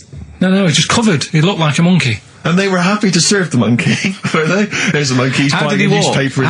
How did he walk, Carl? Did he walk upright or whistling along? The picture that I saw on the internet, he was on all fours, but I don't know if that's when he was running away after they'd sort of, realised he was a kid. But this was a picture. So he was a kid as well. He wasn't even like an adult with the beard. No, he was a kid. Brilliant. And the beard kicked in a little bit early. So the people caught him. You're an idiot. The people caught him, shaved him, right? Got it all off, didn't grow back again. Right. You're an idiot. Well, like I say, people will have heard this story or read about it. You're an idiot. And they'll email in, they don't let me down. And they'll agree that you're an idiot. No, they'll have seen the story. You're an idiot. So that's a little bit of science. You're an idiot. Libertines, Time for Heroes, and XFM 104.9. Right, okay, so have you got anything that is science as opposed to nonsense? Well, Kid went off with some monkeys, grew hair, came back, shaved him, it didn't grow back. I mean, just think. Right, educate me, Carl. Right, well, Educate me. Well, what we're looking at this week, we've done war, we've done, we've nailed that, we've nailed war. We summed up war with a little French bloke whose battle cry was John's got a moustache. Right. So, and last week we did science. What would you do on science then? Airy kid. Brilliant. Right. Yeah. So this week we're looking at medical problems. I'm sure we do Airy kid every week. Medical problems then. I've got a couple of things under the banner of then educate me. Yeah. We've got, this is interesting. Right. Do you know if you have an operation on your brain, right, what they do is, this is why I'd never go to the doctors. I don't like doctors because this sort of stuff freaks me out, right? They can operate on your brain, and what they do is, they put you to sleep first, cut your brain case open. Your skull, yeah. The brain case. Yeah, yeah. And then wake you up and operate on you. So you sat there with your head open, messing with your brain, and you don't feel anything. Well, there's no nerve endings, is there, in the brain? But still, it's not right, is it? What, you think they do it for fun? No, they go on, Reg, wake him up so he looks freaked out. Is it necessary that you're awake, do you think, or... Well, they need the brain active, don't they? Yeah, but it is when you're asleep, you're having mad dreams. I had a mad dream the other day. Go on. No, I might tell you about it later, but there's no sense to it. But, so your brain's still... Where is this conversation? Yeah, I mean, it'll turn out, I go, no, Carl, I was there, that wasn't a dream. Yeah. No, but... So, I mean, if I had an operation... On your brain, heaven forbid. Well, operation anywhere, I'd like to sort of think, well, I'll have an injection, I'll go asleep, but when I wake up, it'll all be sorted. Yeah. Yeah. The fact that... Your brain case is open. And they wake you up and you think, oh, is it all done? And they say, well, have a look in the mirror. And your brain... See, I don't think they do that. I don't think they try and frighten you when you're doing an operation. Yeah, I don't think that you go about your business and they sort of follow you around, dabbling. Yeah. No, but it's almost like they are having a bit of a laugh with you. Right, well, I'd just like to say now that they don't. Anyone who's going in for an operation on their head, do not ever listen to anything Carl says. Why have you got to be awake? Because you'll be bored anyway, you'll be sat there. Well, they give you a telephone directory, look, and they say, look how many Macs are in there. That's the Scottish telephone directory. And, you know, time flies when you're counting that sort of thing. No, but do you know, like, when you... What are you telling me? What are you I'm just asking saying me? how weird it is. It's weird, isn't it? It's like, do you know when you go for a haircut, right? And it's a bit embarrassing. Well, I don't anymore, but when you go for a haircut, it used to be... When you go for a haircut? It used to be a bit embarrassing when, like, they'd wet your hair and they'd make you have that sort of Hitler cut because your hair's wet, and I used to hate it, and I think, do you have to do that? Do you know what I mean? You know what I mean? It's very similar to open skull surgery. What I'm saying is, it's almost like barbers like to do that to make you look daft and feel daft for a bit, and there's women coming in and out, and you're sat there with a daft haircut. Yeah. And this is what that reminds me of. Do you think they do it in a shop window, this brain operation? I'm just saying, it's a bit weird. Why are we doing it in John Lewis's? Just so more people I love the idea that that's what doctors are doing. Let's make this guy look a bit stupid. Yeah. Open his brain Look case. at the twatty look for this brain out of his head. Take a Polaroid. Reg, take a Polaroid. Look at him. Look at his face. Right, clock his face when I give him the mirror. Get this on camera. Put this fake nose and glasses Sorry, did you teach me something then? Was that educational? I thought you that your brain case can be open with your awake, and you just sat there sort of letting them get on with it. Brilliant, I've learnt that. I'll never forget that. Right, go on, anything else? You'll love... Let's play a song, because the next one is amazing. What, even more amazing than that? Yeah.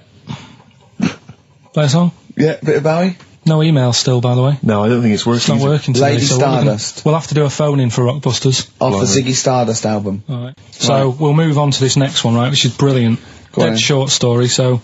Right, old woman, about 70 years old.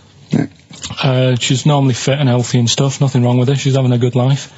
And one day, she goes for a check to the doctors, just to check herself out, because she's getting on a bit. Yeah. Says, take your clothes off and that. So she does, and checks her out, says, yeah, you're looking good, turn round. He said, oh, God. He said, you got a tumour on your buttock. Right? So she goes, oh... Well, can you do anything to sort it out? So they go, yeah, we could book you in for an operation. It's best if we remove this. Books are in for an operation. Operation day comes, strip her down and that. They're all stood round, the doctors. Start to operate. It only turns out it's a pork chop that she sat on 5 years earlier, and it had stuck to her buttock. Right, Carl. I can forward you... serious. Right, okay, Carl, I'm telling you now, I'm leaving. I'm never doing this show again. No, I'm serious, honestly. You're talking, I've never had such... You are... Play a record. I couldn't believe it. What do you mean you can't believe it? Stop the record. Right, okay, right, what do you mean you couldn't believe it? No, when I read it, I said, I've got to tell Ricky This woman had a pork chop stuck to her arse for 5 years, you mental case. Of course she didn't. Doves, caught by the river. People are going to think you're thick, Carl. Well, they can think what they want, because if they do their own research, they'll probably find the story. Because it won't have happened that many Carl, times. think about it. I mean, how could an old woman have a pork chop stuck to her arse for 5 years? She said she couldn't remember even making one, so she was as surprised as the doctors were. But hold on though, she presumably must have sat on it naked. Yeah. Didn't that bring back any memories? No, it's weird, but... Carl. But why would it stay there? Why wouldn't it fall off when she had a bath or a shower? Grease! What about a bath? But why didn't the doctor realise that when he first looked at it? Yeah. Was he not paying attention when he said, I think he's a tumour? Carl, listen, think about it. A pork chop stuck to your arse for 5 years. You're naked, you sit on a pork chop, you go, nothing. Yeah, no, there's nothing weird about that. I can't feel anything. Even if you had a dead leg, the time you that pork chop, what else you got dressed? Well, she might have not done that much. She's old. She probably just sat down and didn't move for a bit. And over time, it's stuck. And then what do you mean over time it's stuck? Do you think the longer something there, the more it stays there? Look, I know that's why the pork chop goes. Well, we've been here a year. We're not going to move now. I don't think we're going to move now. I'm quite, attached to this buttock. I think I'll stay here for another 4 years until some doctor works it out. I love the idea they got her into hospital, they gave her the bed baths, they got her ready for the operation, they laid her out. They were just right to take get the scissors or the knife, make the incision. Hang on a minute. This is a pork. Bring me a frying pan. This is a pork chop. What we have got though is educating Ricky, haven't we? Well, another one of my little things. Oh, it's brilliant then. So how long's this going to last before you want to get ditched this? Well, we'll see. A couple of weeks. It's not like that, Karl. It's all one. It's one love, man. We're on the same team, man. Yeah, we're just one voice, man. One true voice. Like those lads. Yeah. They could play. Right, well, the educating Ricky, They could play. Well, why don't we play a record and come back with educating The Ricky? Wind, Cat Stevens. We need to get the jingle queued up as well. Yeah, I'll get the jingle queued up. No, yeah. I haven't got Neil Young lined up yet. No, not you, young Cat Stevens. I gave it to you. No, we're not playing that yet. Can we just play a record? No, This is just sounding rubbish. Well, I told you to. See, so why aren't you playing the record I told you to play? Because we've just had something chilled, right, from Tupac. Let's lift it up a bit now with a little bit of blur. Right? Come on, play it. Oh, I'm not sure. I just have. Crazy beats there on XFM 104.9. Right, we're gonna do Educating Ricky instead of Rockbusters. Incidentally, on the subject of Rockbusters, we've just had an email from Phil. He says, I could do with this week's rather shoddy array of prizes, as I'm doing a car boot sale tomorrow and need a bit more tact to fill the table. Probably send it we might as well do it anyway. Yeah. But Educating Ricky, it was a feature. Well, actually, about a year ago, I started a feature called Educating Karl because we found out he had 1 E at O level at history, and I'd educate him on things like Rasputin, things that I thought he'd be interested in. Winston Churchill, some of the greats, some scientific facts, and then I said it's your turn, and he started telling me about people born without legs. Some people have got a funny eye. There's a woman whose tongue's longer than her arm. And really, turning the screw on education. Yeah. So I don't know what he's got for me today. Maybe a dog born a cat. Let's have a look. We've done that one. We've done that. Is there, because often we should point out there's sometimes a crossover between Educating Ricky and Cheeky Freak of the Week, just in terms of subject matter. Yeah, so we've done Cheeky Freak of the Week. We've done all the freaks. What have we done with the Freak of the Week? There's a dog. There was a woman that had the back legs of a dog. What was last week? It was the girl who was born with 4 eyes, 2 mouths, and 3 legs. Sure. You weren't that impressed. So I thought we've got to that, and it's not impressing you. We are a tough audience. Let's spin it. Let's move on. Is there a jingle for Educating Ricky? Educating Ricky. Oh God. You've told me Educating Ricky. Very similar to some of the other jingles I've done. Yeah. Well, they're made by the same people. Yeah. Right, okay, it's just, Educating Ricky is just stuff that I learn in the week, and I think that's interesting. I keep it up here, and then I share it with you, right? And some interesting stuff. One of them, right? Mount Everest. Go on. I need more. Right, well, there's a problem. Yeah. Because people are leaving rubbish up there and that. And, whoever owns it is saying, he's saying, forget this. They're leaving a mess and all that. But do you know why it's called Mount Everest? What was that? That's one, is it? That's one. There's rubbish on Mount Everest. No, How many people go up there? Are we talking about people dumping old tellies and washing machines? Who's fed up? The Yeti? What are you talking about? No, that isn't what I'm educating you. I'm just telling, this is part of the story. I'm just telling you. It's just a bit of context for you. They're leaving loads of rubbish up there. Well, they're not leaving loads of rubbish up there, are they? No, they are. They're apparently not like prams and washing machines and seagulls flying everywhere. I don't know. Anyway. But anyway, do you know why it's called that? You know why it's called Mount Everest? Why it's called Mount Everest? I know the mount bit. It's because it's a large mount, and if you climb it, by the time you get to the top, you need to have a rest. And that isn't the educating bit. I'm just telling you. It's not true. Well, we'll leave that. Well, no, Karl. In the name of everything holy, do you think that anyone named it because you have to have a rest when you've climbed it? Well, we'll see. We'll see what people say on email. But Well, it's definitely not. But anyway, that's one thing that I kind of thought, that's interesting. I'll remember that. I'll teach Ricky that, so you've learnt that. Right, now, are you familiar with this thing that they can do if you're dead, right? No, not if you're dead. It's like if you're ill and you know you're going to die, right? I don't know what this is anymore. Extraordinary. Have a rest. Extraordinary. Himalaya. What? Listen, this is an interesting fact. Come on. If you're ill but you know you're going to die. Yeah, you can have this thing done in Detroit where you get put in a fridge. Right. And if they work out, what's wrong with you in 20 years' time, they go, right, that fella is in the fridge. He had that. We can sort it. Let's get him out. And they sort you out. Yeah. Is this the first time you've come across this idea? Yeah, I read it the other day. I didn't know You've about never it. heard of this before? It's called Cryogenically preserved.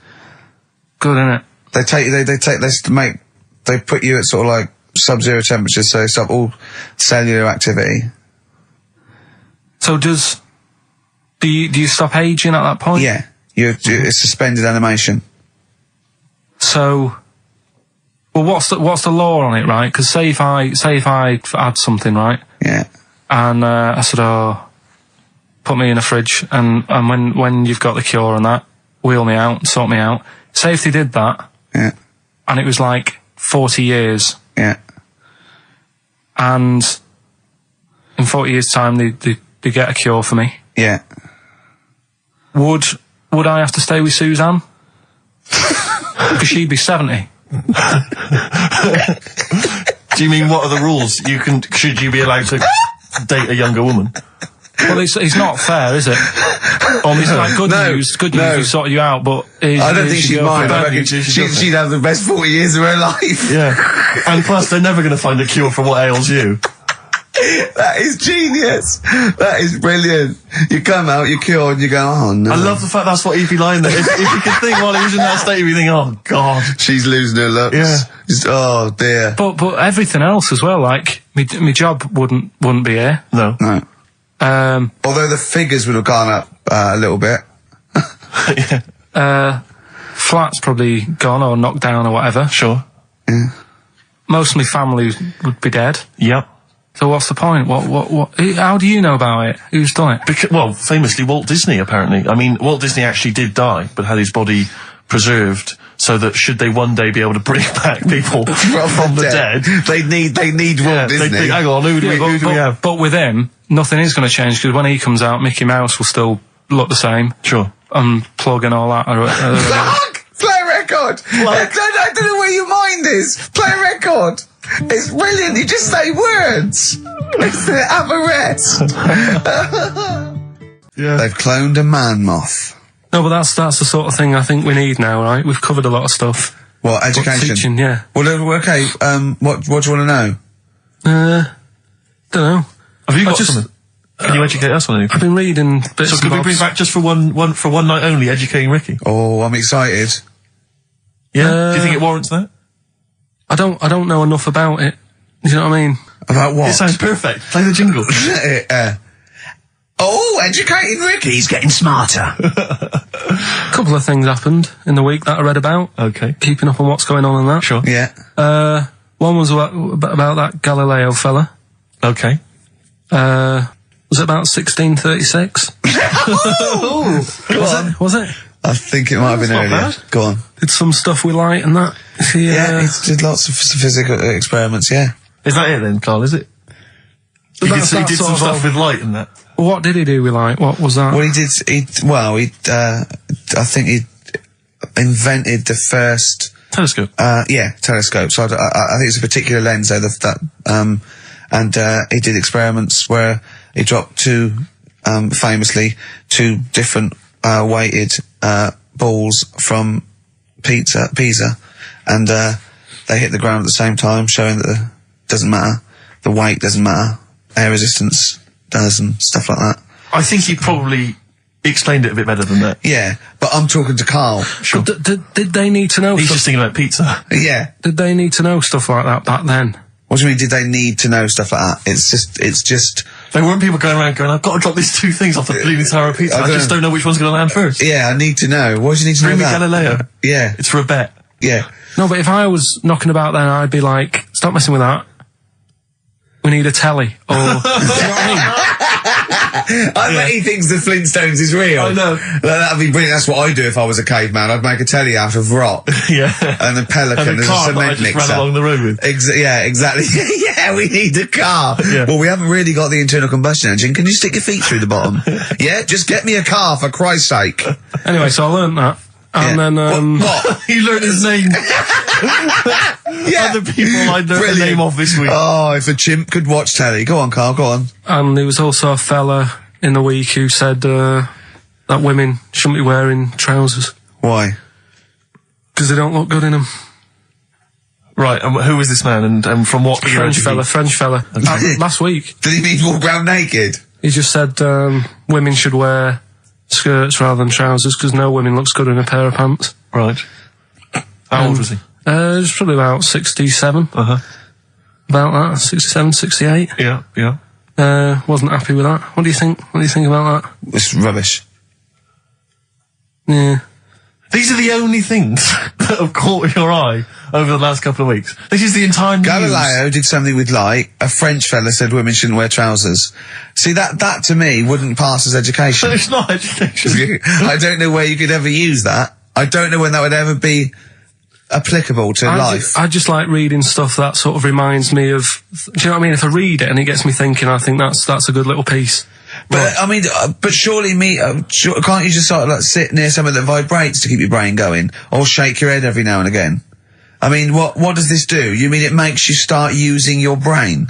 But what aspect of a Frenchman said women shouldn't wear trousers got your mind working? What questions were you Because I asking? thought that's a bit daft, isn't it? Right? Yeah. Okay, I it was ends there thinking- with me. There's nothing else. There's nowhere else for me to go on that. He closes Your the mind's gate. still whirring. Yeah, go on. What did you think? Let's go through this. Oh, I wish we could download his I know, thoughts. I know. Just watch it. Yeah. Wouldn't it be great, like a DVD? And Like a cartoon. imagine that extra footage on the Office DVD. Yeah, Carl's brain. That would be With a commentary. amazing. Oh, What with I a mean is- commentary. Go on. Women wearing trousers and that, right? On the estate that I grew up in, Yeah. on, right? There was a woman about 4 houses down, right? Rough. She's the She one was, or the estate. She was, right? Yeah. She's the one whose kid took a horse into her house. Yes. Right. Now, we won't go over that again. No. If you're a new listener, I think we covered. I think they get That's the all you idea need to now. know. Right. Yeah. Now, she used to wear leggings. Now, they're a bad idea. They are a terrible idea. I agree with you there, Carl. If you're a lady of What the colour? normo Were persuasion, they pink? No, they were sort of black, but with all bits on them. Oh, right. Do you know what I mean? What, toast and Just horse bits. droppings. Yeah, go on, yeah. And she used to, she's quite a big woman. sure. Pauline Quirk, I think Yeah, we well, described her as. Look like a light bulb, which It was is those bending kind of over in women that are leggings. attracted to leggings. Yeah, I know, yeah. They are drawn to them like a moth. that shoots from a flame. Yeah. She used to wear them, and that's what I remember when I read this piece. She used to work on one of those sex line things. Right. Right, she used to do that. But What was she, an engineer? the weird thing with her was, she had big eyelids Right. Go on. that were too big, and this is what I was thinking. What right? do you mean she had big eyelids? How big do eyelids have to be for you to go, they're big eyelids? What was she shoplifting with them? Would she come out of Dixon's with, like, radio stored in them? What do you mean she No, had big eyelids? It was another one of them popular things around our way. Do you know? Like, What do you mean popular things? They think didn't people go, have they go, oh, I'll tell you what, they're all the rage. Can I get some big eyelids, please? No. It was just like one of them things that people suffered with. Just big eyelids. They could hardly open their eyes. What do you mean? What do you mean? That's one of them popular things around where I grew up. People had big eyelids, they could hardly open their eyes. What does that mean? What sort of freak town were you born in? You had webbed feet people with big heads. You got women with big eyelids. What does big eyelids mean? Are you confusing her with the horse? Yeah. Did she have hooves? Look, what? Just too much skin. It was like the neck of a chicken. But but on the eyes. What's your point? Anyway, so there's this big eyelided woman with the And leggings. that's what I'm saying to you, though. That's when I read that story with people with trousers. Yeah. I went from that. Yeah. To into a that. woman who used to have big eyelids. I still know the point. But then, and also the other bloke who had the eyelid problem was a mate of mine. Right. His dad had it, and same problem, massive eyelids. I don't know what that means. I don't know what that means. I used to say to my mum, I'm going round to Dave's house, and Or to say, Droopy, well, as you call him. that's all right, but make sure his dad doesn't take you out in the car because he could hardly see. He had to have his head. He gets to tilt his head back to keep his eyelids open. Make sure! Did he have a couple of matches with him at all times? What a load of gobbledygook. But this began as educating Ricky. I know, So it's what, like he was people thinking, with eyelids. But it's like you're supposed to make that leap as well. Yeah. If I mentioned the trousers, Ricky will probably be thinking about people with big eyelids and women wearing leggings. Play a record, Carl. Got nonsense. Adverts. No. All right. Before we move on, was the Sharks article interesting? Did you learn anything? It's pretty good. Was it? Yeah, I'll teach you something about that later. Oh, okay. Is this educating Ricky? Wasn't, but I can teach you a bit. Yeah. Alright. That's good. Play some ads and that. Play some ads on a tune, and then have we got maybe a competition? Yeah. What have we got? We're all looking forward to that. Alright. Fortune Faded, Red Hot Chili Peppers on XFM 104.9. I'm Ricky Gervais, with me Steve Merchant and Karl Pilkington. Back for 2 hours a day, then a Monday off. Conning the management, baby, and sending this station spiraling down into the depths for his greed and selfishness. Yes. Okay. Tell you what I read about. on the Sharks, way. monkeys, or jellyfish? It's 10 past, isn't it? We haven't done a little bit of knob news. No, we haven't done no news, no. But It's been 3 months. It's been 3 months coming. There's this thing. I don't know the full story. I don't know how it happened, right? But little Russian fella. Yeah. He was sort of having sort of emptying his bladder, right? And Yeah. somehow electrocuted himself, Right. And sort of did a bit of damage.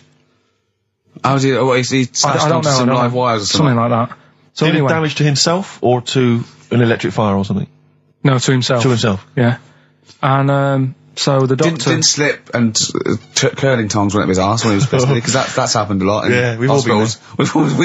We've all shoved the old curling tongs up the arse when having a piss. Right. So I can't even be bothered. No, go on, we're interested. We're interested. Come on, we're interested. Don't You give up. can't be bothered. You get Mondays off. Do some work. Right. So anyway, so the doctor says, "Oh, it's not looking good. We'll have to take that off." What? I was like, a knobectomy? Yeah. Really? But the funny thing is, right? Nothing funny about that. They've done. You're doing me head in. You're doing Just me head tell in the today. story. Just doing me head in. Oh, you can chill out on Monday. I've only got 15 minutes, but I'm going to talk to you every Saturday. I'm going to get the money's worth out of this, because you get Mondays off, and I can't bear the fact that someone getting away with something like that, because it's terrible. So you're going to stick this out, or you're going to have to work Mondays. So take it on the chin, right? Okay. Just finish the story. Yes. I command you. Just do it. Anyway, so they said, he said, will you be able to sort me a little knob out? A prosthetic cock, yeah. Yeah. But they put him out Yeah. for the operation. Yeah. He woke up, Yeah. right, and he's thinking, oh, thank God that's over and done with. Yeah. They've only grown it on his arm. What are you talking about? You twat. Shut the you're an idiot. What do you mean they've grown it on his arm? Apparently, like, that's the way they do it. Oh, yeah, but to then put it on, that wasn't a mistake. It wasn't doctor going, does it go there? Some bloke I didn't do a degree. Are you a real doctor? Yeah, yeah. But why put it there? Because it's got to grow, it's got a graft there, so where they can control it. To skin tissue. But on your arm.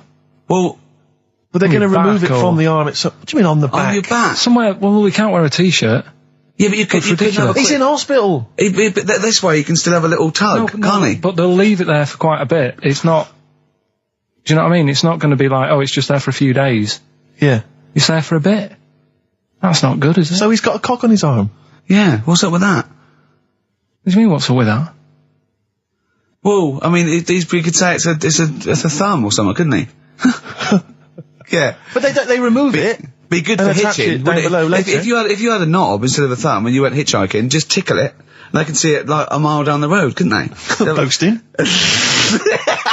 Yeah, if I'd lost my knob, I'd go, oh, I'm not going to have all that stuff. Just whack a pair of tits on me. Do you know what I mean? I think, oh, just forget it. But why not just put it where it should be straight away instead of messing about? Where should it be straight away?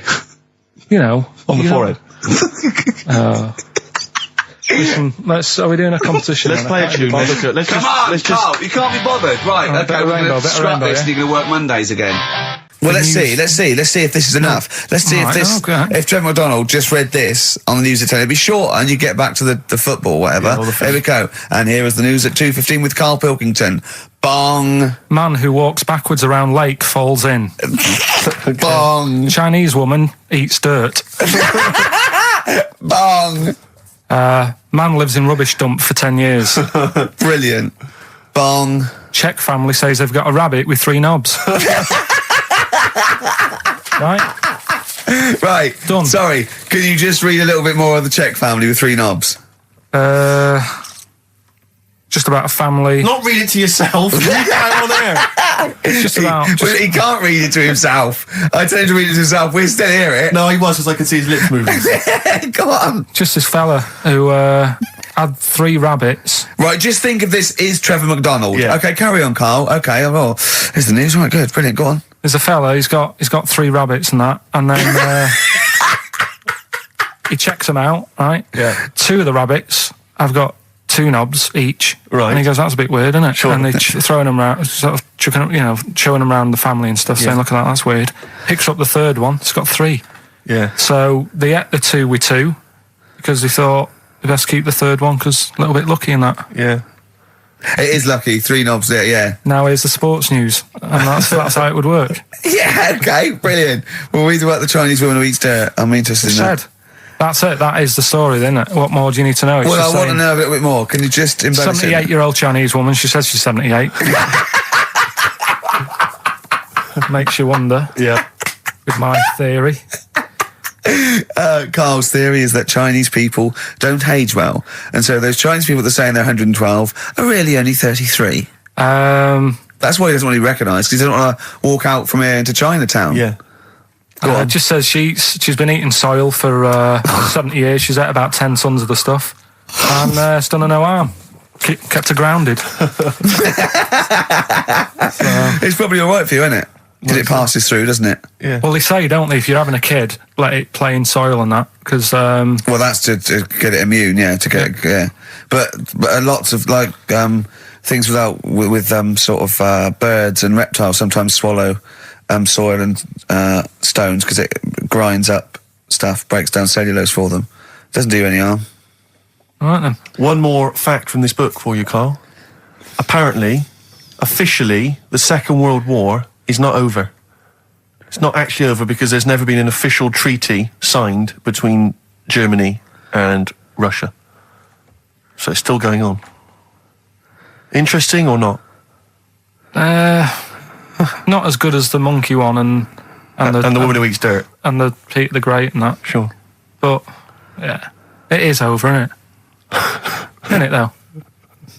That's what I mean about you annoying me with stuff that you go, oh, that's interesting. I don't think that is interesting. Okay. There was, what was it I learnt? What was it I learnt? Think of that as a question. Well, we're all trying to figure that out. Yeah, go on. Leonardo... DiCaprio? The painter. Da Vinci. He could write with one hand, draw with the other at the same time. Right. Yeah, that's good. It's all right. That's interesting, isn't it? Yeah, it's all right. Well, if you have an interesting fact for Karl Pilkington that you think you might be intrigued by, email ricky.gervais@xfm. What have we got coming up? More education stuff. Some good tunes and that. Yeah. And bit of Outcast. Yeah. Placebo, special needs on XFM 104.9. Email in where Lanzarote is. I don't know if it's Italy or Spain or Europe or maybe Africa. You know, these are the sort of things, these are the reasons I come into it, to at least learn something, innit, Karl? We've stopped educating Ricky, so I've stopped learning, you know, about things like the woman who ate mud all her life. I told you something before when we were in the office. What was that? What did you teach me? They've just counted how many fish are in the sea and that. No, they haven't. They've just done a census. A census. What, of fish? Yeah, some fellas have gone in the sea and they've got to work out. There's about... Mrs. Spratt, is this your son? No, he's a lodger. Okay, well, let's mark him down. That's 2. Oh, I've lost count. 6 million, 4... Oh, darn. So how many are there? About... There's a lot. Oh. Well, there are more species of fish than bird, mammal, and reptile put together. Can I ask a question? That's on my DVD of animals. That's still available in the shops. Probably find it online. You'll get that slightly cheaper. $15.99. What? Go on, ask me a question. Features of Ask me a which question. includes Karl Pilkington's also on the DVD. Yeah. That's a perfect Christmas gift. Yeah, go on. Yeah, this is a question. I was discussing this yesterday. This is not a bit of shit. This is not a joke. I genuinely have always been slightly perplexed, and we were discussing it last night. The notion of the birds and the bees. Yeah. Now, I don't mean, the birds and the bees. I understand how... Why they use the birds and the bees? Yeah, because, you see, I always, as a child, I assumed the bees were having some kind of relations with the birds. No.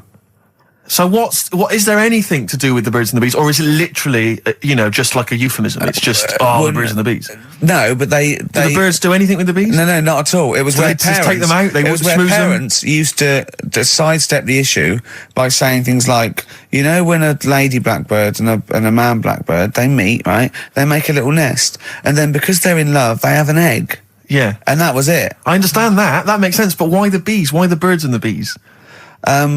Well... Probably, I don't know. I don't know. You see, within nature, forgive my ignorance, within nature there is no relationship between bees and birds, is there? No, not at all. No, not at all. Nothing's going on. But probably what it was, if the parent found it hard to say, daddy puts his penis at mummy's vagina, it was much easier to say, like in the insect world, billions of them queue up and just fill the queen with spunk for about a day. Sure. Thus avoiding the embarrassing intercourse. Exactly. That's what I think, Karl. What do you think? Were you taught about the birds and the bees? Did anyone bring that up with you? No, it was just in that class, wasn't it? When they put a video on. That's what we had. No, we had a film. And they just said, I watched that. And then... what film, though? Basic Instinct? It was just like, two people. And all sat around the telly and watched it. One girl fainted. And they said, right, that's that. Next week, prisms. Or whatever. And did it teach you everything you needed to know? Well, how much do you need to know? Yeah, true.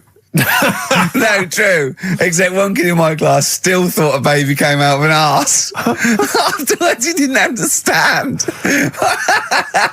I think what they should have shown on those videos is technique as much as anything. Yeah, I suppose so. Because it was largely just instructional. Wooing. Wooing. What it didn't tell you was how to get into a position where this might be of some interest. That should have been the first 4 weeks of the course. Yeah, well, obviously that baby who had the kid who had a baby. What was going on there, Karl? That was weird. Did you see that? Yeah, that was going to be your favourite programme, wasn't it? Yeah, it wasn't that good in the end. Why? You told us about this story ages ago, didn't you? Ages ago. I told you about a year ago about a baby that had a baby. Yeah, a bit different. The baby that had a baby, isn't it? Whereas a Siamese twin with a breech actually just developed inside him for it wasn't even developing. It was a twin stillborn that just was enveloped in the other one's body. So it's a little bit different to a baby what had a baby, isn't it? Yeah. Actually disappointed he was. Do you know what he said to me? He went, well, I thought it was going to come out. And go, oh, bloody hell, I'm 7. What a waste of my life. Like he'd been in there going, oh, hello? Hello? 7? Idiot. Yeah. Yeah, a bit disappointing. But there was a programme on after that, right? At 10 o'clock on Discovery, and I haven't got Discovery. Oh, it was about... Oh, I didn't see it. This is it. I was going to say to people, if they've got a copy of it on tape, if they can send it in. What was it? About a baby with 4 legs. Right. That was on at 10 on... It wasn't a puppy? No.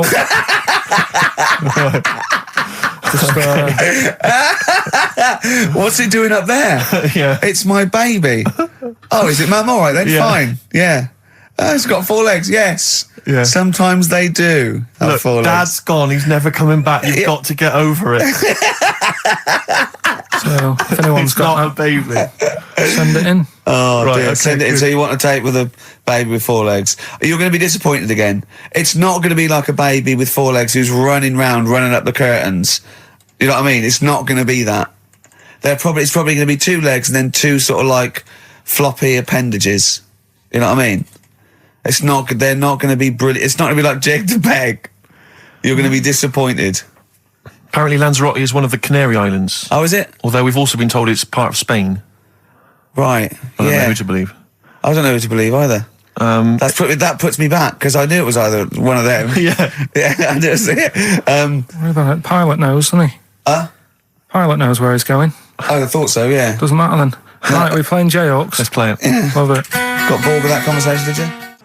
Letter to Hermione, David Bowie.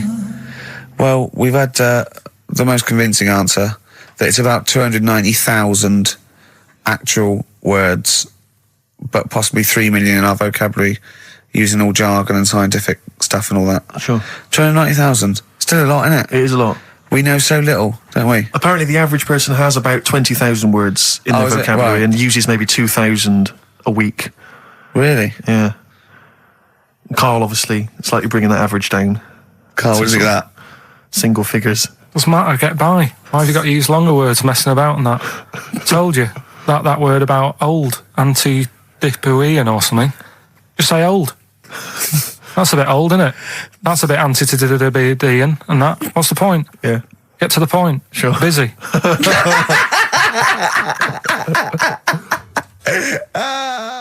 And things that, I mean, there's certain things that people get excited about that I think, well, what are you getting excited for? Like what?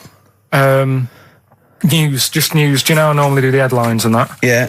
Have we got any headlines? Not really, because there isn't that much going on. Isn't there? This is what annoyed me, though. There was something about a woman who's going up Everest on a bike. Do you know what I mean? And they were like, oh, brilliant. But I don't think that's that good. When someone's done it walking... Karl, you're going to do some news stories, I think. Well, like I said, there hasn't been that much going on. There's a story about a fella who hasn't eaten for 70 years. Right. He hasn't eaten. Is that all that's all the information you're going to give us? Yeah, hasn't eaten for 70 years. Hasn't had a drink, but he's all right. That's rubbish then. Next. It's not rubbish. Yeah, it is, yeah. Next. Well, what is it? How is that? How is a man not eaten or drunk for 70 years? It's that thing, isn't it? Your belly gets used to it or something. Steve, has he misinterpreted it or is it rubbish? Well, it does, to be honest with you, it doesn't actually offer any explanation. It just says that that's what happened. Right, so that's rubbish. It doesn't go on to Next. anything else. A woman's had 6 organs transplanted. Woman needed a new kidney, a new heart, a new stomach, a new liver, new kidney, intestine. Does that mean that she's the same woman? I know. You'd Yeah. just say forget it, wouldn't you? Yeah. Wouldn't you though? Well, not really. You know, the organ is just a lump of tissue. If you're that knackered, call it a day. And don't waste time with that. Yeah, And good advice. there's a woman who hasn't slept for 8 years as well. Well, that's impossible.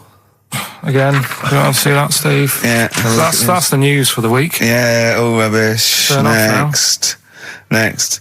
Do you want to apologise once more for anyone you might have offended over the year? Yeah, like I say, I'd never want to upset anyone. We're just chatting about stuff. It's just chatting. It's from the heart. You see something, you say, "Oh, it looks a bit like so and so," or "Isn't it a bit?" You're not really, you don't really try and hurt anyone's feelings, do you?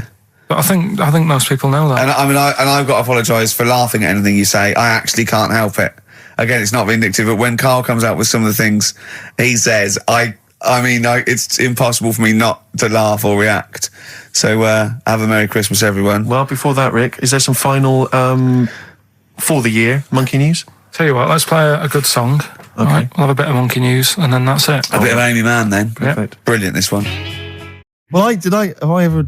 This is probably the most embarrassing of those entrance stories. Yeah. I was down in South London once, went down to some party that was taking place in some kind of swanky bar where there was a doorman on the front and a charge. I think it was something mental, like a tenner to go in. It was crazy. It was ludicrous. I don't know what I was doing down there. And I was in the queue. We'll establish what you mean by swanky later, because that could be. And it was a posh place. Was it? And so there's a queue outside, and there was one of these doormen who thought it was like kind of Studio 54. He was like sort of, choosing people who could come in. Yeah, you two come in now. And I've been there for ages, obviously. I was on my own because I got there late. And clogs. Exactly. I've dressed up for this. And there were these two girls next to me. I'm thinking, if I'm in a queue, I've told you before, if I'm in a queue and if I'm stuck with two girls, I'm thinking, what a great opportunity, use the old merchant charm. Yeah. And so I'm there, and I'm sort of thinking, I kind of give them a nod or whatever, a wink. Yeah. They're loving it. Yeah. They moved to the back. They're putty in my hands, Rick, as you can imagine. Yeah. And I thought, well, to really seal this off, I'll get us in. Like, I'll sort of skip the queue. So the guy sort of coming along, he's picking people off, the doorman, and I just grabbed him. I just grabbed him like that. And I said it so everyone could hear. Right? And I thought this was brilliant. I said to him, how much is it? He went, 10 quid. I went, I'll give you 7. That was my bribe. I'll give you 7. That's the whole £3. No, that can't be right. No. He must have said a £5, and I said, I'll give you 7. Yeah. That makes more sense, doesn't it? That's giving him a £2 incentive. A £2 incentive. That's it. I'll give you 7, you can make up the 10. Exactly. You can, if you let me in, you can put in 3 yourself, mate. That never works, does it? He said to me, I can't be bothered, I'm just gonna have a kip, I think. I'm so tired. Was it percentages that put you off? That frazzled me initially. I mean, it's a funny anecdote when you're giving him £2. Yeah. It's even funnier when you're getting him when to he's put up paying stuff. me as well. Oh, I love it. Well, we're gonna play a record, then we're really gonna concentrate. XFM 104.9, Ricky Gervais Show. Steve Merchant's also involved. Can I go to bed now? Oh no. We're talking about embarrassing stories and stuff, and I don't know if I've told this on the radio before. Have I told you, Karl? I'm not sure. But this was when I was working at the BBC. This is not even long ago, and I'd moved to London, and I was fairly new in London. And I was working at the BBC, and I had this BBC hire car. And I've never told it. If there's anyone listening who works for the BBC, I don't know if I can still get in trouble for it. But this BBC hire car, and it was like I'd been ferrying kind of actors and people and production people around all day in this car. And I was driving back. It was quite late. It was about sort of 7 or 8. And I was driving back, and I pulled in to get some petrol to fill up the car every day. And I went into this garage to fill up some petrol, and I was there. And two blokes came in a white van, right? They pulled into the forecourt, and I was filling up the car, and they went, "Hey, do you want to buy a couple of speakers?" And I said, "Yes, I do." Yeah. Because to tell you the reason, it was like I was so flattered that they thought I'd be the kind of bloke who would A, need some kind of classy speakers, and B, would like to buy them on the sly. Do you know what I mean? Yeah. I thought, they like the They've seen me. They've seen I look a bit of a hustler. Exactly. Yeah. I'm a street sort of guy. You can see by the way I use my walk. Exactly. Yeah. So I couldn't believe my luck. So they drove behind the garage, the little sort of garage bit at the back, and I went round there, sort of casually went round there, sort of locked the car, went round there. They went, open the back. You had 2 speakers in there. I said, "Are you sure these aren't knocked off, mate?" He went, No. We work for Dixon's. This is the story he spun me. We work for Dixon's, right? And we're delivery men. And if we make a delivery and the person's not there to sign for the goods, then we have to bring them back to the warehouse. But if we can sell them on the way back, then that's really good for Dixon's. Dixon's must love that. And instead of thinking, are you sure some kind of troubleshooter did someone go into Dixon's and go, you're not getting in the garage forecourt market? Jones. Exactly. Get a couple of lads in a white van. Exactly. Yeah. So anyway, I sort of bought this story, and I was a little bit dubious, and I went, right, let me hear them then. And he wired them up to the car stereo, and boom, boom, boom, they're playing. So it was some groovy hip-hop. I was thinking, great, these guys know what I'm into. Yeah. And he's giving me the talk and stuff. And I said, I'm a bit worried these are knocked off. He went, no, listen, we got a bloke at Dixon's who can confirm this is fine, right? Phone him up, use my mobile, right? And quote this reference number, right? So I phone out, and I goes, I go, hi, some guys here in the garage forecourt trying to sell me some speakers. Just wanted to check. He went, it's fine. I went, should I just read the reference number or whatever? He went, if you want. And X14, and I went, yes, fine. Yeah. Okay. You know that was, don't you? That was actually Mr. Dixon himself. Exactly. Yeah. Exactly. So I'm thinking, well, they sound great. They're giving me for a knockdown price. I'd say they were like 400 quid. They were like 200 quid or something. It was a good bargain. I was in the market for some speakers as well. Yeah. So, while they were loading them in... It's all kosher. I phoned Dixon. Exactly. I phoned Dixon. That's fine. Yeah. So while they're loading them in the back of the BBC hire car, right? I'm in there paying for the petrol, right? And the guy who's serving goes, all right. He goes, what were you doing around the back with those blokes? Right? Because obviously there's security cameras filming this whole transaction, right? And he goes, what are you doing around the back? And I went, brilliantly, there's some old mates. Some of my mates were just having a chat and that. He went, oh, right, okay, like, give me obviously the evil eye. So I went back there, so I'm in the car now, and I'm driving with one of the blokes who's in the van with me, because I didn't have the money on me, so I had to go to the cash point to get the cash, right?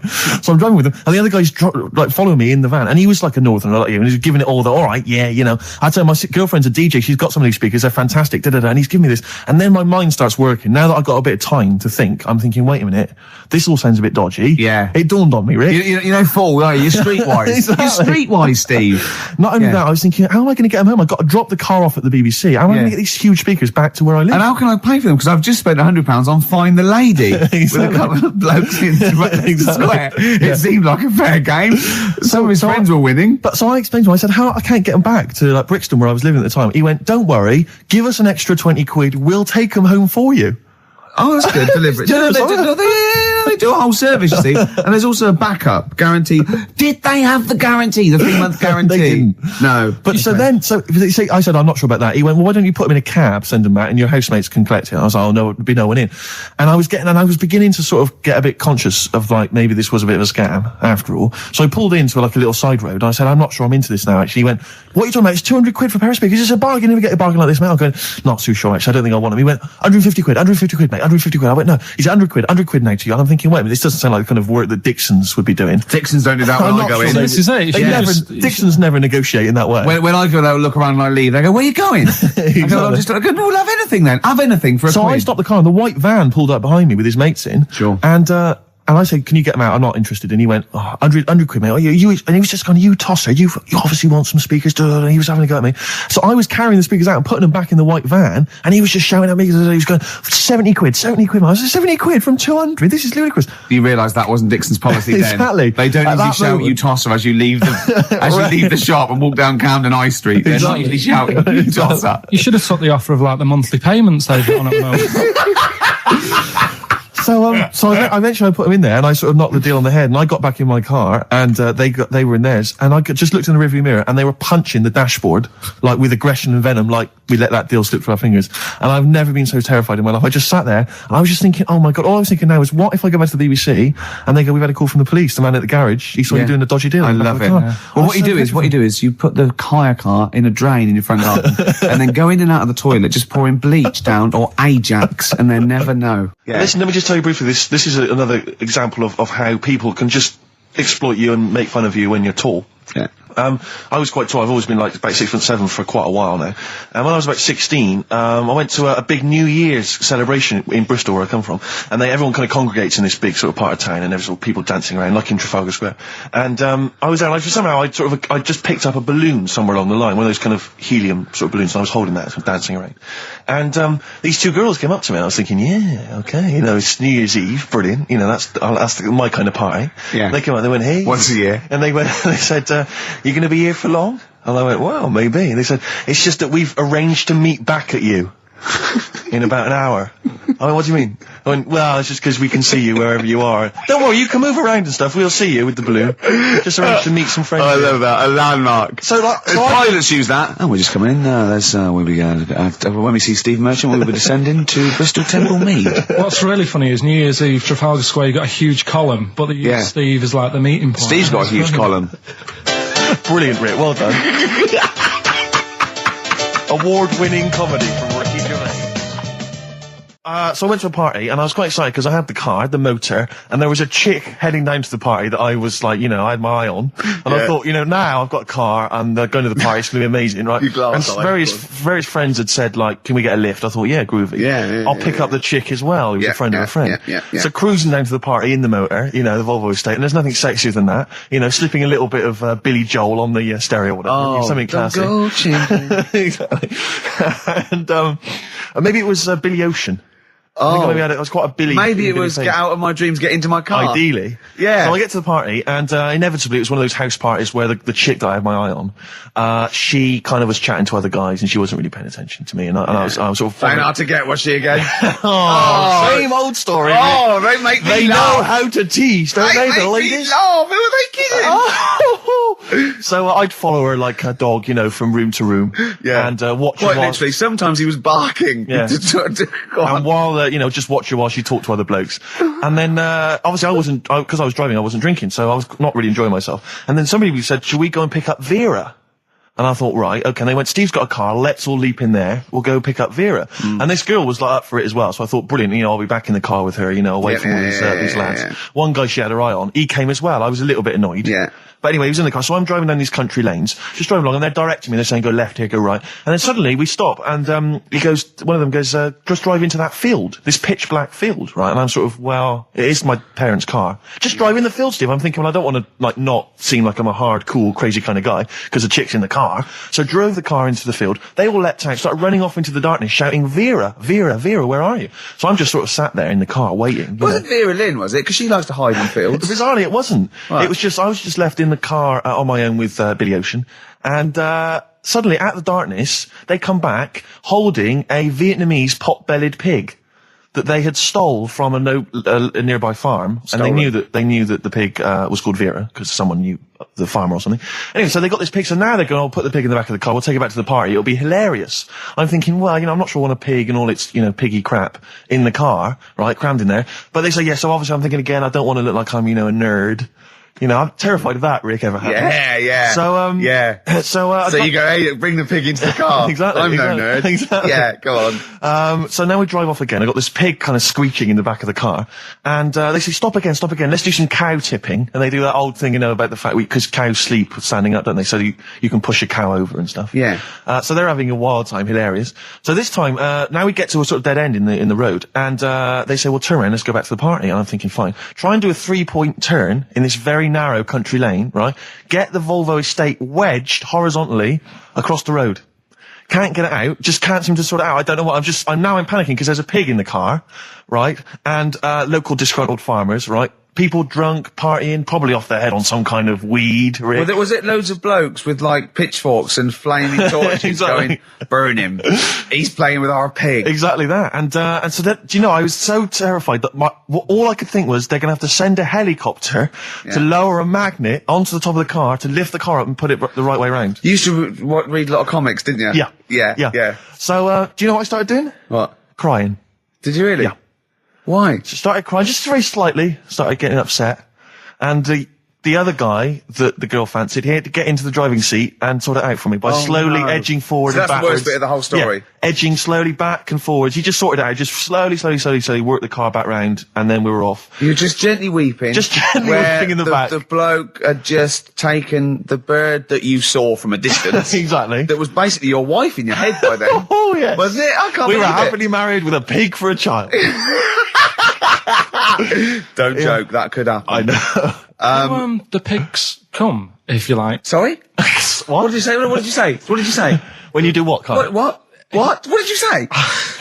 No, what did you say? Because I don't want to have to go to the radio authority again. What did you say then? Just remember. We are going out live, Karl. Yeah, remember Tom Binns, right? What did you say? What I'm saying is, why were they shouting Vera? Because pigs don't come to the name, do they? Hey? I don't know the ins and outs of pig, how to lure a pig into your trap. Can I just tell you some very, very interesting things about pigs? Please do. Right. One, everyone knows they have a corkscrew-shaped penis, right? A corkscrew-shaped penis. That's the tail, isn't it? Two, they can't look up. They can't put their head back and look up, right? Three, they can have a 30-minute orgasm. Rick, is it only pigs that have got a corkscrew-shaped penis?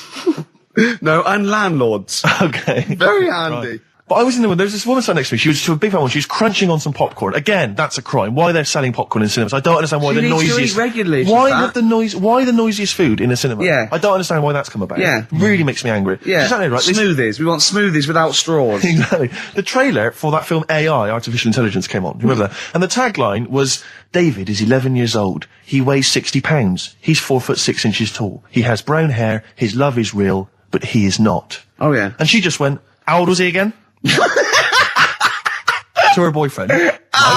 Just ruined everything. War film trailer comes on for some Pearl Harbor or something. She goes, yeah, don't fancy that. Just announcing this, don't fancy that. Too many war films. So then the trailer, then the opening credit comes on for Crouching Tiger. Before that, that thing that comes up that says it's signed by the BBFC and it has the kind of certificate and everything, and that certificate to say what age you have to be to see it. That came up, and it said Crouching Tiger, Hidden Dragon in brackets subtitles. She went, it's not subtitled, is it?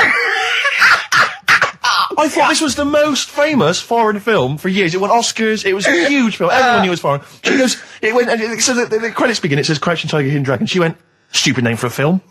What? She just She wanted paid it. to see it. She was with her boyfriend. So then it starts, right? And obviously it's in Japanese or Mandarin or something. She's like, yeah, and they're all talking in Japanese. Japanese or Mandarin. Whatever it is. So they're speaking in this, Japanese language, Oriental language. And she's going, don't they sound stupid? Don't they sound stupid? She's going, and then the subtitles come up, and it's quite a weird kind of strange language they're talking. And she was going, can't make the subtitles out either. It's both gobbledygook. Just wittering on every step of the film. I totally agree with you. But what I like in your telling of it, I know you start getting quite emotional. I'm genuinely livid. But she went Mandarin or Japanese, some Oriental language. And Well, I don't know what it was. It's a strange language. It's a strange language. Well, anyway. Oh dear. So then I moved. I climbed over several seats, made a big huff of, make a big show of moving. Yeah. Sat next to a guy on the phone, just chatting on the phone. Oh, I'd have gone mental at that. So now I hate that film. I didn't enjoy it. I don't like seeing it. I don't want to even think of it. It's subtitles, isn't it? Well, rubbish. That's why I get videos. Yeah, I should have thought that through, Karl. You're absolutely right. Lamb chop. Yeah, let's play Lamb Chop. This is brilliant. This is from this CD that came out recently with Uncut magazine. Occasionally they put out some quite interesting free CDs. And this was one that had various covers of Rolling Stones songs. And a lot of them were, quite shoddy. But this was a brilliant, specially done, I think, for the CD. It's Lamb Chop doing a version of quite an obscure Rolling Stones song called Backstreet Girl. It's just beautiful. Let's hear it. Steve, you got any other toilet-related anecdotes? Rick, my life is just full of toilet trauma. Yeah. And Karl, you may not realise this, but a while back I used to host, this is bizarre, I used to host a radio show on the BBC World Service, right? Now, if you want someone who's the voice of integrity, the voice of intelligence, the voice of a nation, you're going to come to me. That's obvious. And I was broadcasting, so now they've got listeners of something like 50, 60 million people around the world. It's mental, the listenership of the World Service. And I used to host this show with someone It's a big place, Steve. The World? Yeah. You're absolutely right. And anyway, so I had to be into Bush House where they broadcast from 10 o'clock every Friday morning to broadcast around the world to 50 million people, right? And one week, I went to the toilet in my house, right? Everyone had left. I got there a bit late. I got up a bit late. Already against me. The clock was already against me. I had to be there at 10 o'clock, broadcast around the world. And we got 2 toilets in our house, downstairs one, right? And the door had already been a bit dodgy. It was one of those doors where you had to give it a bit of a kick as you went in. It was getting a bit tight. I don't know what the wood was expanding or something. I'm in there. And same thing again happens. No toilet paper. I think, oh God, I'm going to have to somehow kind of make it up. Why don't you check first? I normally do, Rick. It's just on certain occasions when I'm bleary-eyed or something, I forget, or occasionally I forget. Normally I do check. Right. And you've got to bear in mind that it's not like this is happening every week. This is over the course of many years that these incidents have accumulated. So You've condensed them. For the purposes of this anecdote. Sure. Yeah. Yes. And great. You're just brilliant. Keeping the pace up of an anecdote there, Rick. You've just drawn in. I don't know where I am now. Anyway, I know where I am. I'm trapped in a toilet with no toilet paper. Yeah. That's where I am. And I'm thinking maybe I peel off some of the wallpaper, things like that. But there's nothing I can do. I got to go upstairs. Newspaper. Well, exactly. But I'm going to have to go upstairs and find Toilet paper, was there any? There wasn't. There wasn't? Oh. I'm going to have to go upstairs and maybe find a notepad or something like that. Oh. And so I try the door, right? The door's wedged, and I'm pulling on the door, and I can't get the door open. It's just like it won't come open. And it's already, and I knew it was going to come to this at some point. Like, this is like, the clock's ticking. I'm trying to pull the door open, trousers around my ankles again. And I'm thinking, well, what I could do is I could open the window, I suppose, and like try and climb out, but not really, because I got the trousers around the ankles. And that's Or if it was raining, just stick your ass out, 2 birds with one stone. Sadly, it was a beautiful day, Rich. I call it the World B-Day. And so what I'm thinking is, well, I got my mobile phone in there, luckily, because it's in my pocket. I'm thinking, well, maybe I can phone, I would seriously, Kleenex. maybe I'll phone the fire brigade. At this point, I need just dried. No, it hadn't, it was... Hold on, was that little puppy not around? Because sometimes you can call that, it's got a little bit wrapped round it. Listen. Or This is just a use the serious puppy issue. itself. There's 50 million people around the world going to need to hear my voice in 30 minutes. Exactly. And Where's Steve? He's not locked in the toilet again, is he? Exactly. Oh, no. So I'm thinking about phoning the fire brigade, and I'm thinking, like, if I do that, it's gonna be the first call that goes straight on the speakerphone. Yeah. For like the entire fire brigade service With everywhere. a butch hero carrying you down over his shoulders with your trousers around your ankles. Can I Exactly. just not pull it up? No, you've got to be learned to taught a lesson. Yeah. But I imagine the idea of phoning up and going, hello there, I'm trapped in a room in my house. Oh yeah, which one is it? Oh, I don't need to know. It's quite small. Is it? Yeah. It's not the toilet, is it? Because we don't want to come and rescue someone who's trapped in the toilet. Which service do you require? Paper? So I think I can't find the fire brigade. The clock's ticking. So then I think one of my housemates is still in the house, but still asleep. So I phone the house number. Right, phone rings and rings and rings for ages. And eventually he answers the phone, right? Gets out of bed, answers the phone, yeah. Hi, it's Steve. All right, what's wrong? I'm What are you downstairs. doing? What are you doing? All right, yeah. I didn't wait. Don't know. What are you doing? I'm just in the I'm just toilet. downstairs in the toilet. Oh, yeah, what are you doing? Well, I've finished what I'm... Have you got any toilet paper? Any bog roll. Yeah. So he had to, kind of scrape together a few bits of paper, and sort of tinfoil or whatever he could find in the house. A cactus. Come down Oh, no. Pass it underneath the door, right? And then I said, can you move away from the door because I don't want you to hear me as I'm, wiping the... And so You didn't say that? Yeah, well, I didn't want him to, that's embarrassing. Sorry, That's embarrassing. What were you wiping it with? Not tumbleweed. What do you mean? What No, but noise? I know what you mean. Yeah. No, exactly. Right. So then I say, right, can you smash Why the- was he hovering? Why didn't he want to walk away? Will you keep your... What was it? Outside with a glass to his ear? Yeah. Thankfully, there was a window in the door, but it was frosted glass. You could just see my semi-naked body moving around. And so eventually I said to him, look, listen, I'm going to need you to sort of kick the door in. He said, well, I don't want to kick the door in because you're going to have to pay for it, aren't we? I go, yeah, but I got to go to the World Service. Well, yeah. And he was a lovely man. He's the weakest man you've ever come across. It's like if there's one person you don't want to have to throw their body weight against the door, it was him. He's like he'll snap before the door will. So he's smashing against This the door. sounds like a fetish to me, though. He went in there, and there you were naked with lots of toilet paper. And you go, oh, you've broken the door down, and there I am naked. Again. Oh, you've rumbled me, Rick. I wish I'd not told that embarrassing story on the radio. Like it wasn't embarrassing enough, you've just got to make it slightly more seedy. Oh, so did he get it down? He did it, yeah, and I got to the World Service with like minutes to spare. Oh. And interestingly, I told that story to 50 million people around the world. Joking. Did they understand? I think so. I mean, is that a bit of a problem when you're on the World Service? Like, thinking of things that everyone can understand? Yes. Because you can't It's a bit just like talk when about- talking to you, Carl. Yeah, exactly, Carl. I think you're on thin ice there, worried about people understanding what you're saying. No, but you can't talk about stuff that's on the telly and that, because some people say, well, we haven't even got a telly here. Oh, yeah, you're listening to XFM 104.9. Yeah. So let's carry on. Let's continue. Well, absolutely. Well, obviously, Carl was out with me last night, and he saw that I'm, he knows I'm a ladies' man, and that was obvious. Carl, you could see the vibe around me, couldn't you? When the chicks were talking to me, and just remembered recently, actually, I was on a train coming back from hometown Bristol, and I was on the train, and this girl walks on, good-looking girl. I thought, hey, up, a largely empty carriage. I'm thinking, my luck's in, because I take every opportunity, Carl. That's the thing about me, I don't choose. She was a good-looking girl. She sat down. I thought she sat down right near me. I thought, brilliant. As this guy comes up behind her, and says, I think it's probably a boyfriend or something, sits down next to her. And I listened in on the conversation, obviously, because I'm pretending to read. It was very clever. I read the same page for hours. So I was pretending to listen. I was listening, but pretending to read. And I realised that it's not her boyfriend or anything. It's just some guy she's met on the platform. And I'm thinking, brilliant. If she's the kind of girl who's just going to start talking to someone, on a platform, on a train, brilliant. I'm going to be in here. Because he was only going one stop. So I'm thinking, what's the worst that can happen? He'll nick off. I'll get chatting to her. And who knows? I could join the... is there a train equivalent? Foot High Club. The Foot High Club, brilliant. And so I'm excited, I'm listening in. And they're talking. It turns out that they're both kind of graduates who've just finished university, or they're coming to their finals or something. And they're chatting away, and he's making a couple of witticisms, and she's kind of tittering at his jokes. I'm thinking, well, I'll tell you this, if she's laughing at this kind of material, I am going to blow her away, with my kind of anecdotes and wry observations, Yeah. It was weak stuff, I got to be honest. Really? He was coming out with nothing. He was running on empty, as far as I'm concerned. Yeah. And she was loving it. So I'm thinking, brilliant, I'm going to be right in here. And then they get moving on to higher brow things, and I think she was going to study kind of Marxism or something like that, or communism, something. And she was asking him, as by way of conversation, she was asking him what he knew about Marxism, and he was fumbling for his vague knowledge of it that he had in his life. And I'm just sat there thinking, come on, love, in any given capitalist environment, the proletariat will revolt against their oppression by the bourgeoisie, and after a brief period of socialist rule, emerges as a classist society governed by community cooperation. Well, if that sort of talk wouldn't get a woman hot, I don't know what you'd use. If Marx and Engels is not going to get a woman sweaty down below, then nothing is. Then my name is You're not just Steve biding Hopkins. your time. Yeah? Exactly. I'm just going to go in for the kill any minute.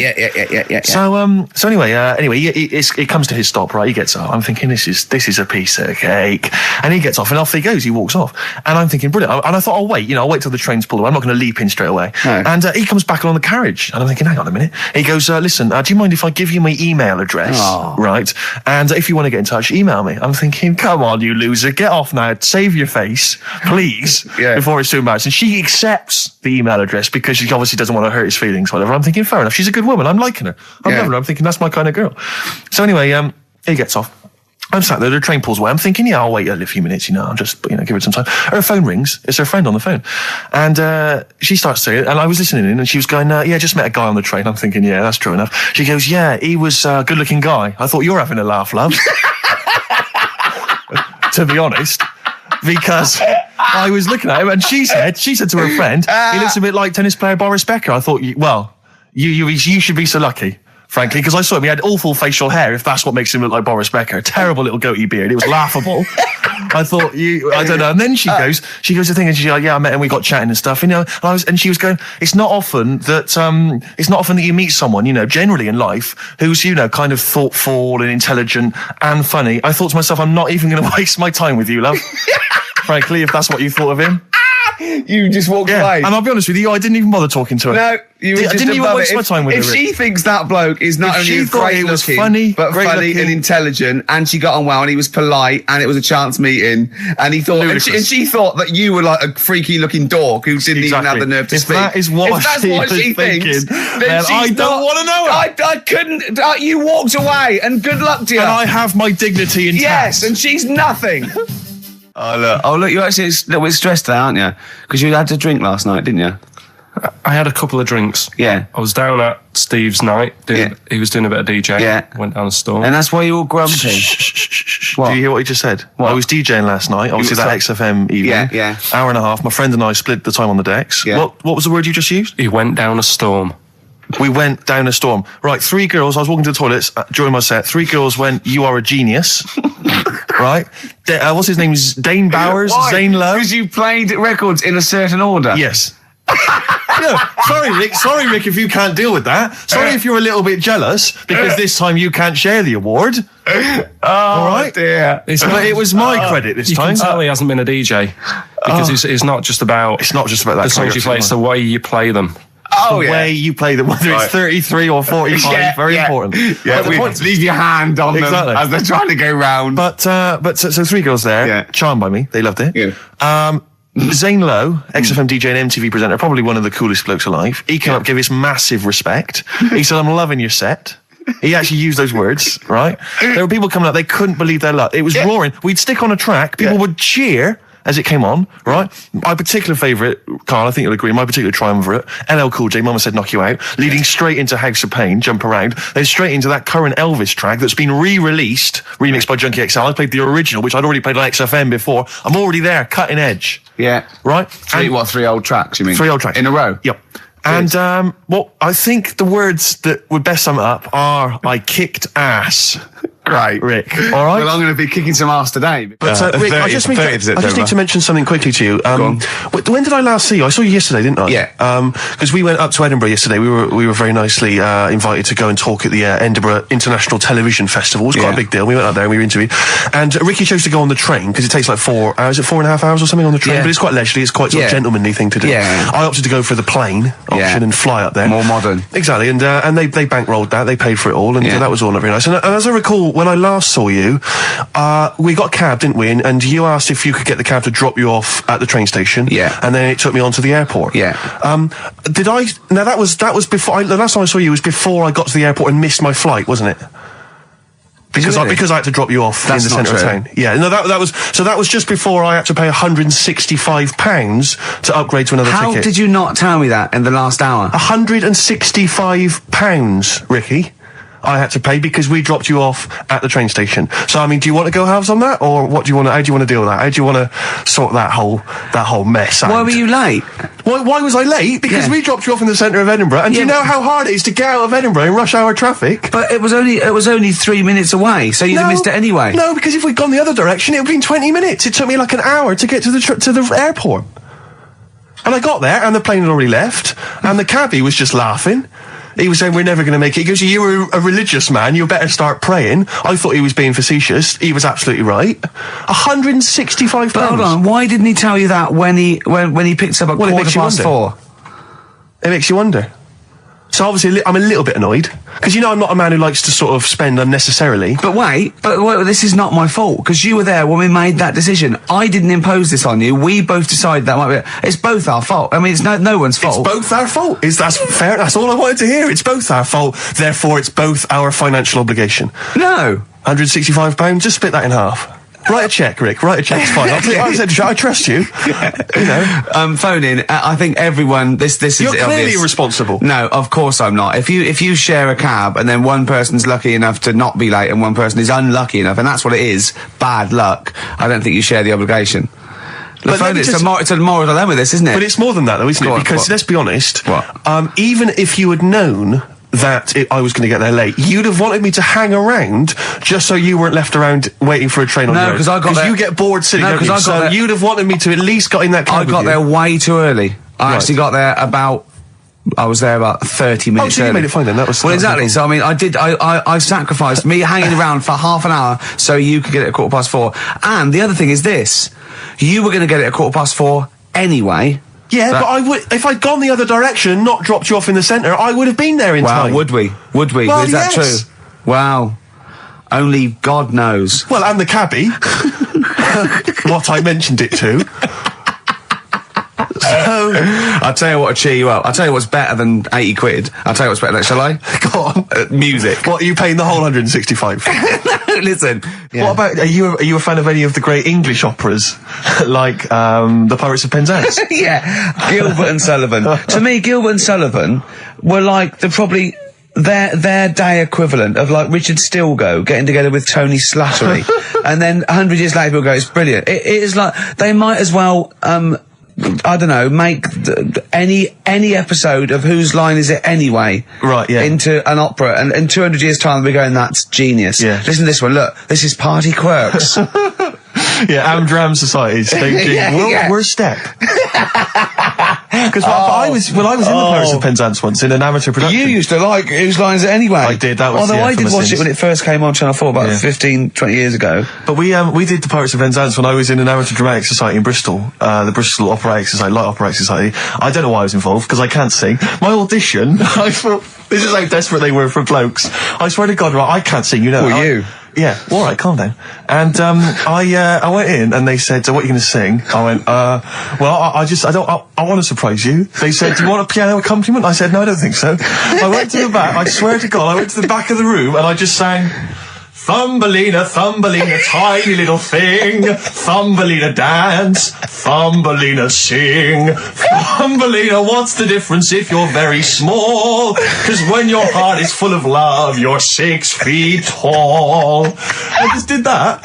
And they just looked at me like I was the weirdest freak they'd ever had. Immediately put me in the chorus, because that was how desperate they were for blokes. We rehearsed it. I couldn't remember the lyrics. Thank God you were doing Thumbelina. Yeah. Oh, but dear. I couldn't remember the lyrics. What was it for? Was it Gilbert and Sullivan? It was the Pirates of Penzance. There weren't enough blokes, right? So that we had to double up. So some of the pirates had to double up as the policemen who were chasing the pirates. A little bit problematic in the scene when the policemen and the pirates have a fight. That was a little bit tricky. And the worst things, there's this sequence where like the daughters of the Major General all kind of like, oh beautiful, something like, oh beautiful little girls are we, la la la la la la la. And the women they must have all been over 40. I mean, real kind of toothless crones creeping around in their 90s. Is it the sort of women that buy one of those sort of porcelain dolls from the TV and go, look, I've had a baby. It's not a real baby. It is a real baby. I'm going to stab you. Yeah. One of those. Exactly. It's the sort of women that you'd see maybe on TV's Bargain Hunt. The kind of contestants you get on there. Those women who sort of, they're in Amdram and they think they've clung on to their looks, but they have never made it in the guy who was playing there's a guy who's supposed to be an 18-year-old prince, 18-year-old pirate, the Pirate King. He must have been 40 years a day. He also directed the show though, so he got to prance around in these thigh-high boots. Ludicrous. It was so embarrassing. It was shameful, really. I'd love to go to Amdram. Amdram is a whole other world. It's such an incredible place. Because there's so much backbiting and envy and... Really? Oh, it's incredible. I mean, it's worse than the real world of theatre and TV. It's unbelievable. Because the same old people get to do it every year because they can hold a note. Can we go along? You would absolutely adore it, Gervais. It is film it, a secret camera. I got to Is get it rid true? of it. Are we talking about when his dad said that, and then you told me something that I find amazing. Oh, the thing is, it's Christmas. Obviously, I've got to go back to Bristol. I love seeing my family. Well, yeah, I do. But it means I see my grandparents, who are, brilliant people. I mean, lovely people, but mental. I mean, utterly mental. And they've taken now there must be sort of 80 a piece, and it is quite an old age, but they're fairly good health, relatively speaking, and they just spend their time in bed. I mean, that's all they do. That's their profession. They've retired to go to bed, and they spend all the time in bed. I tell you what, they're like that old guy. They're like all that old family in Charlie and the Chocolate Factory. Oh, yeah, remember, none of them had got up for like 25 years. Yeah, and you said that they go to bed and they go to sleep, but then when they wake up, what they do is put an extra pillow, so they're slightly more upright, and that's them in the day. That's in bed. That's the daytime thing. But they get them cook and stuff. What they do is they've got about 6 teeth between them. I mean, my grandmother needs false teeth, but refuses to go and have the old ones extracted and the false teeth fitted. So she's working with about 3 or 4 teeth. Oh. My grandfather had false teeth given to him during the war. Wooden ones? Well, it was plastic teeth on a wooden pallet, right, that sits at the top of the mouth. He's still got the wooden pallet, but most of the teeth have come off. So there's about 4 teeth left, 4 false teeth. He's got a set of false teeth that make him look like he needs false teeth. I mean, that's pretty bizarre. So the problem is that they have to get up. They get up about 7 in the morning to put on, say, some beef or lamb, whichever they're going to cook. They put it on at 6 in the morning, 7 in the morning, so that by the time they eat it at 6 at night, they can use the phrase, this is what a good meal is for my grandparents, if they can use the phrase, oh, that's lovely, you could suck it away.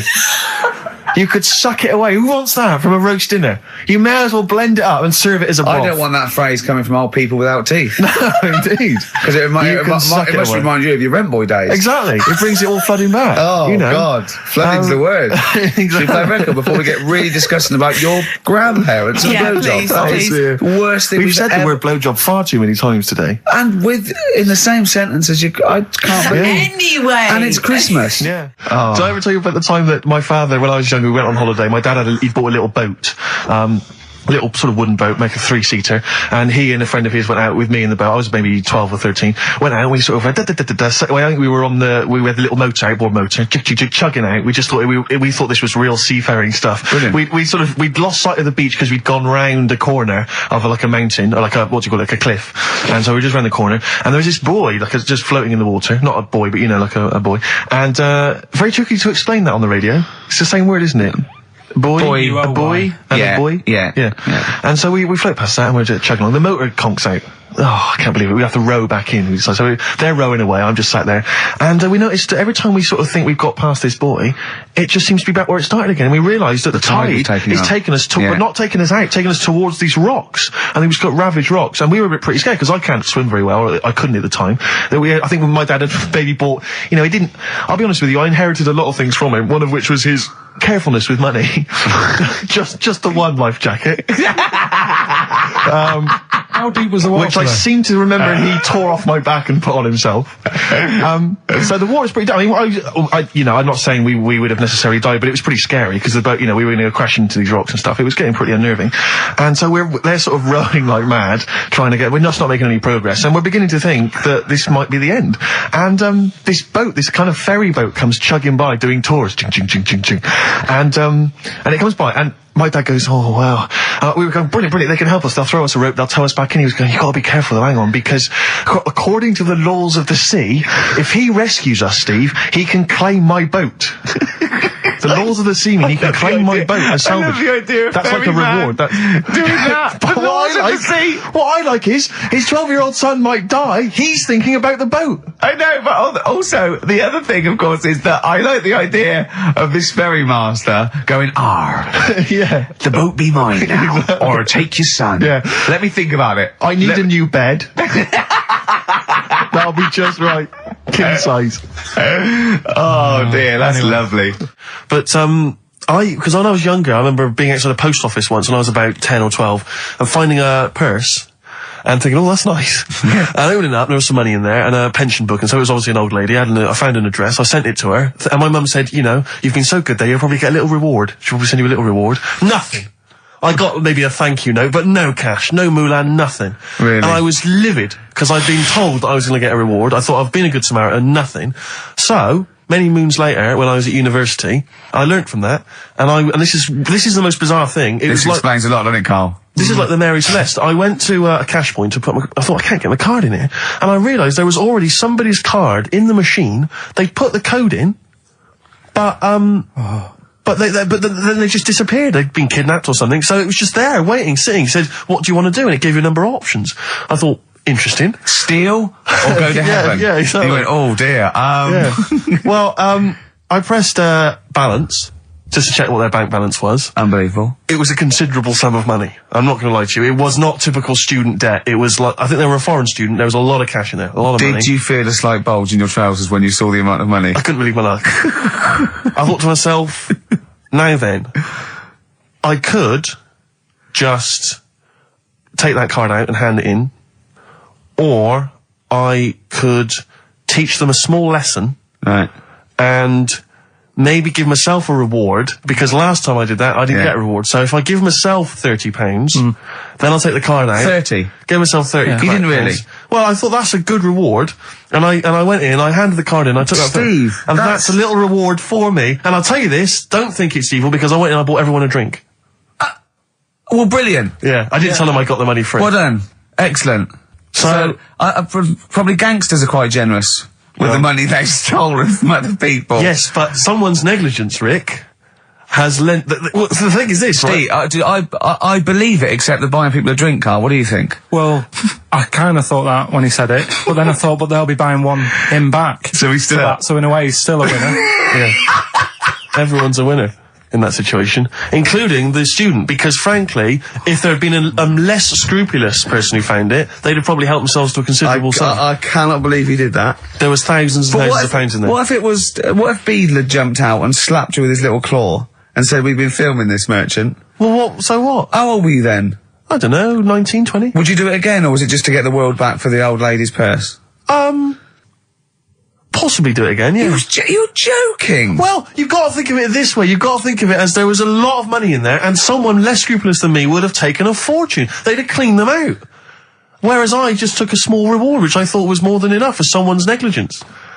And I've returned the card. They've got the card back. Everything's fine. Think of someone else. I could have gone on a spending spree. I could have been buying stuff, all sorts. Yeah, but it wasn't yours at all. Yes, but they probably would have given me a reward. And because, you know, sometimes people forget, or, you know, they don't give you a reward, I thought I should You had to take it go at your myself. dad for nicking a loaf of bread out of a phone box. Yeah, but that's because it's for old people, geriatrics and stuff. How do you know how old was your people who you were robbing from? It was on a student campus. Well. Wow. I think it was more, I thought it was excellent behaviour. I thought it was that's good, honourable incredible. behaviour. That's showing another side to him, isn't it? What would you have done, Karl, in that situation? And tell the truth. I might have helped myself a little bit. There you are. I don't know what this is helping yourself a bit.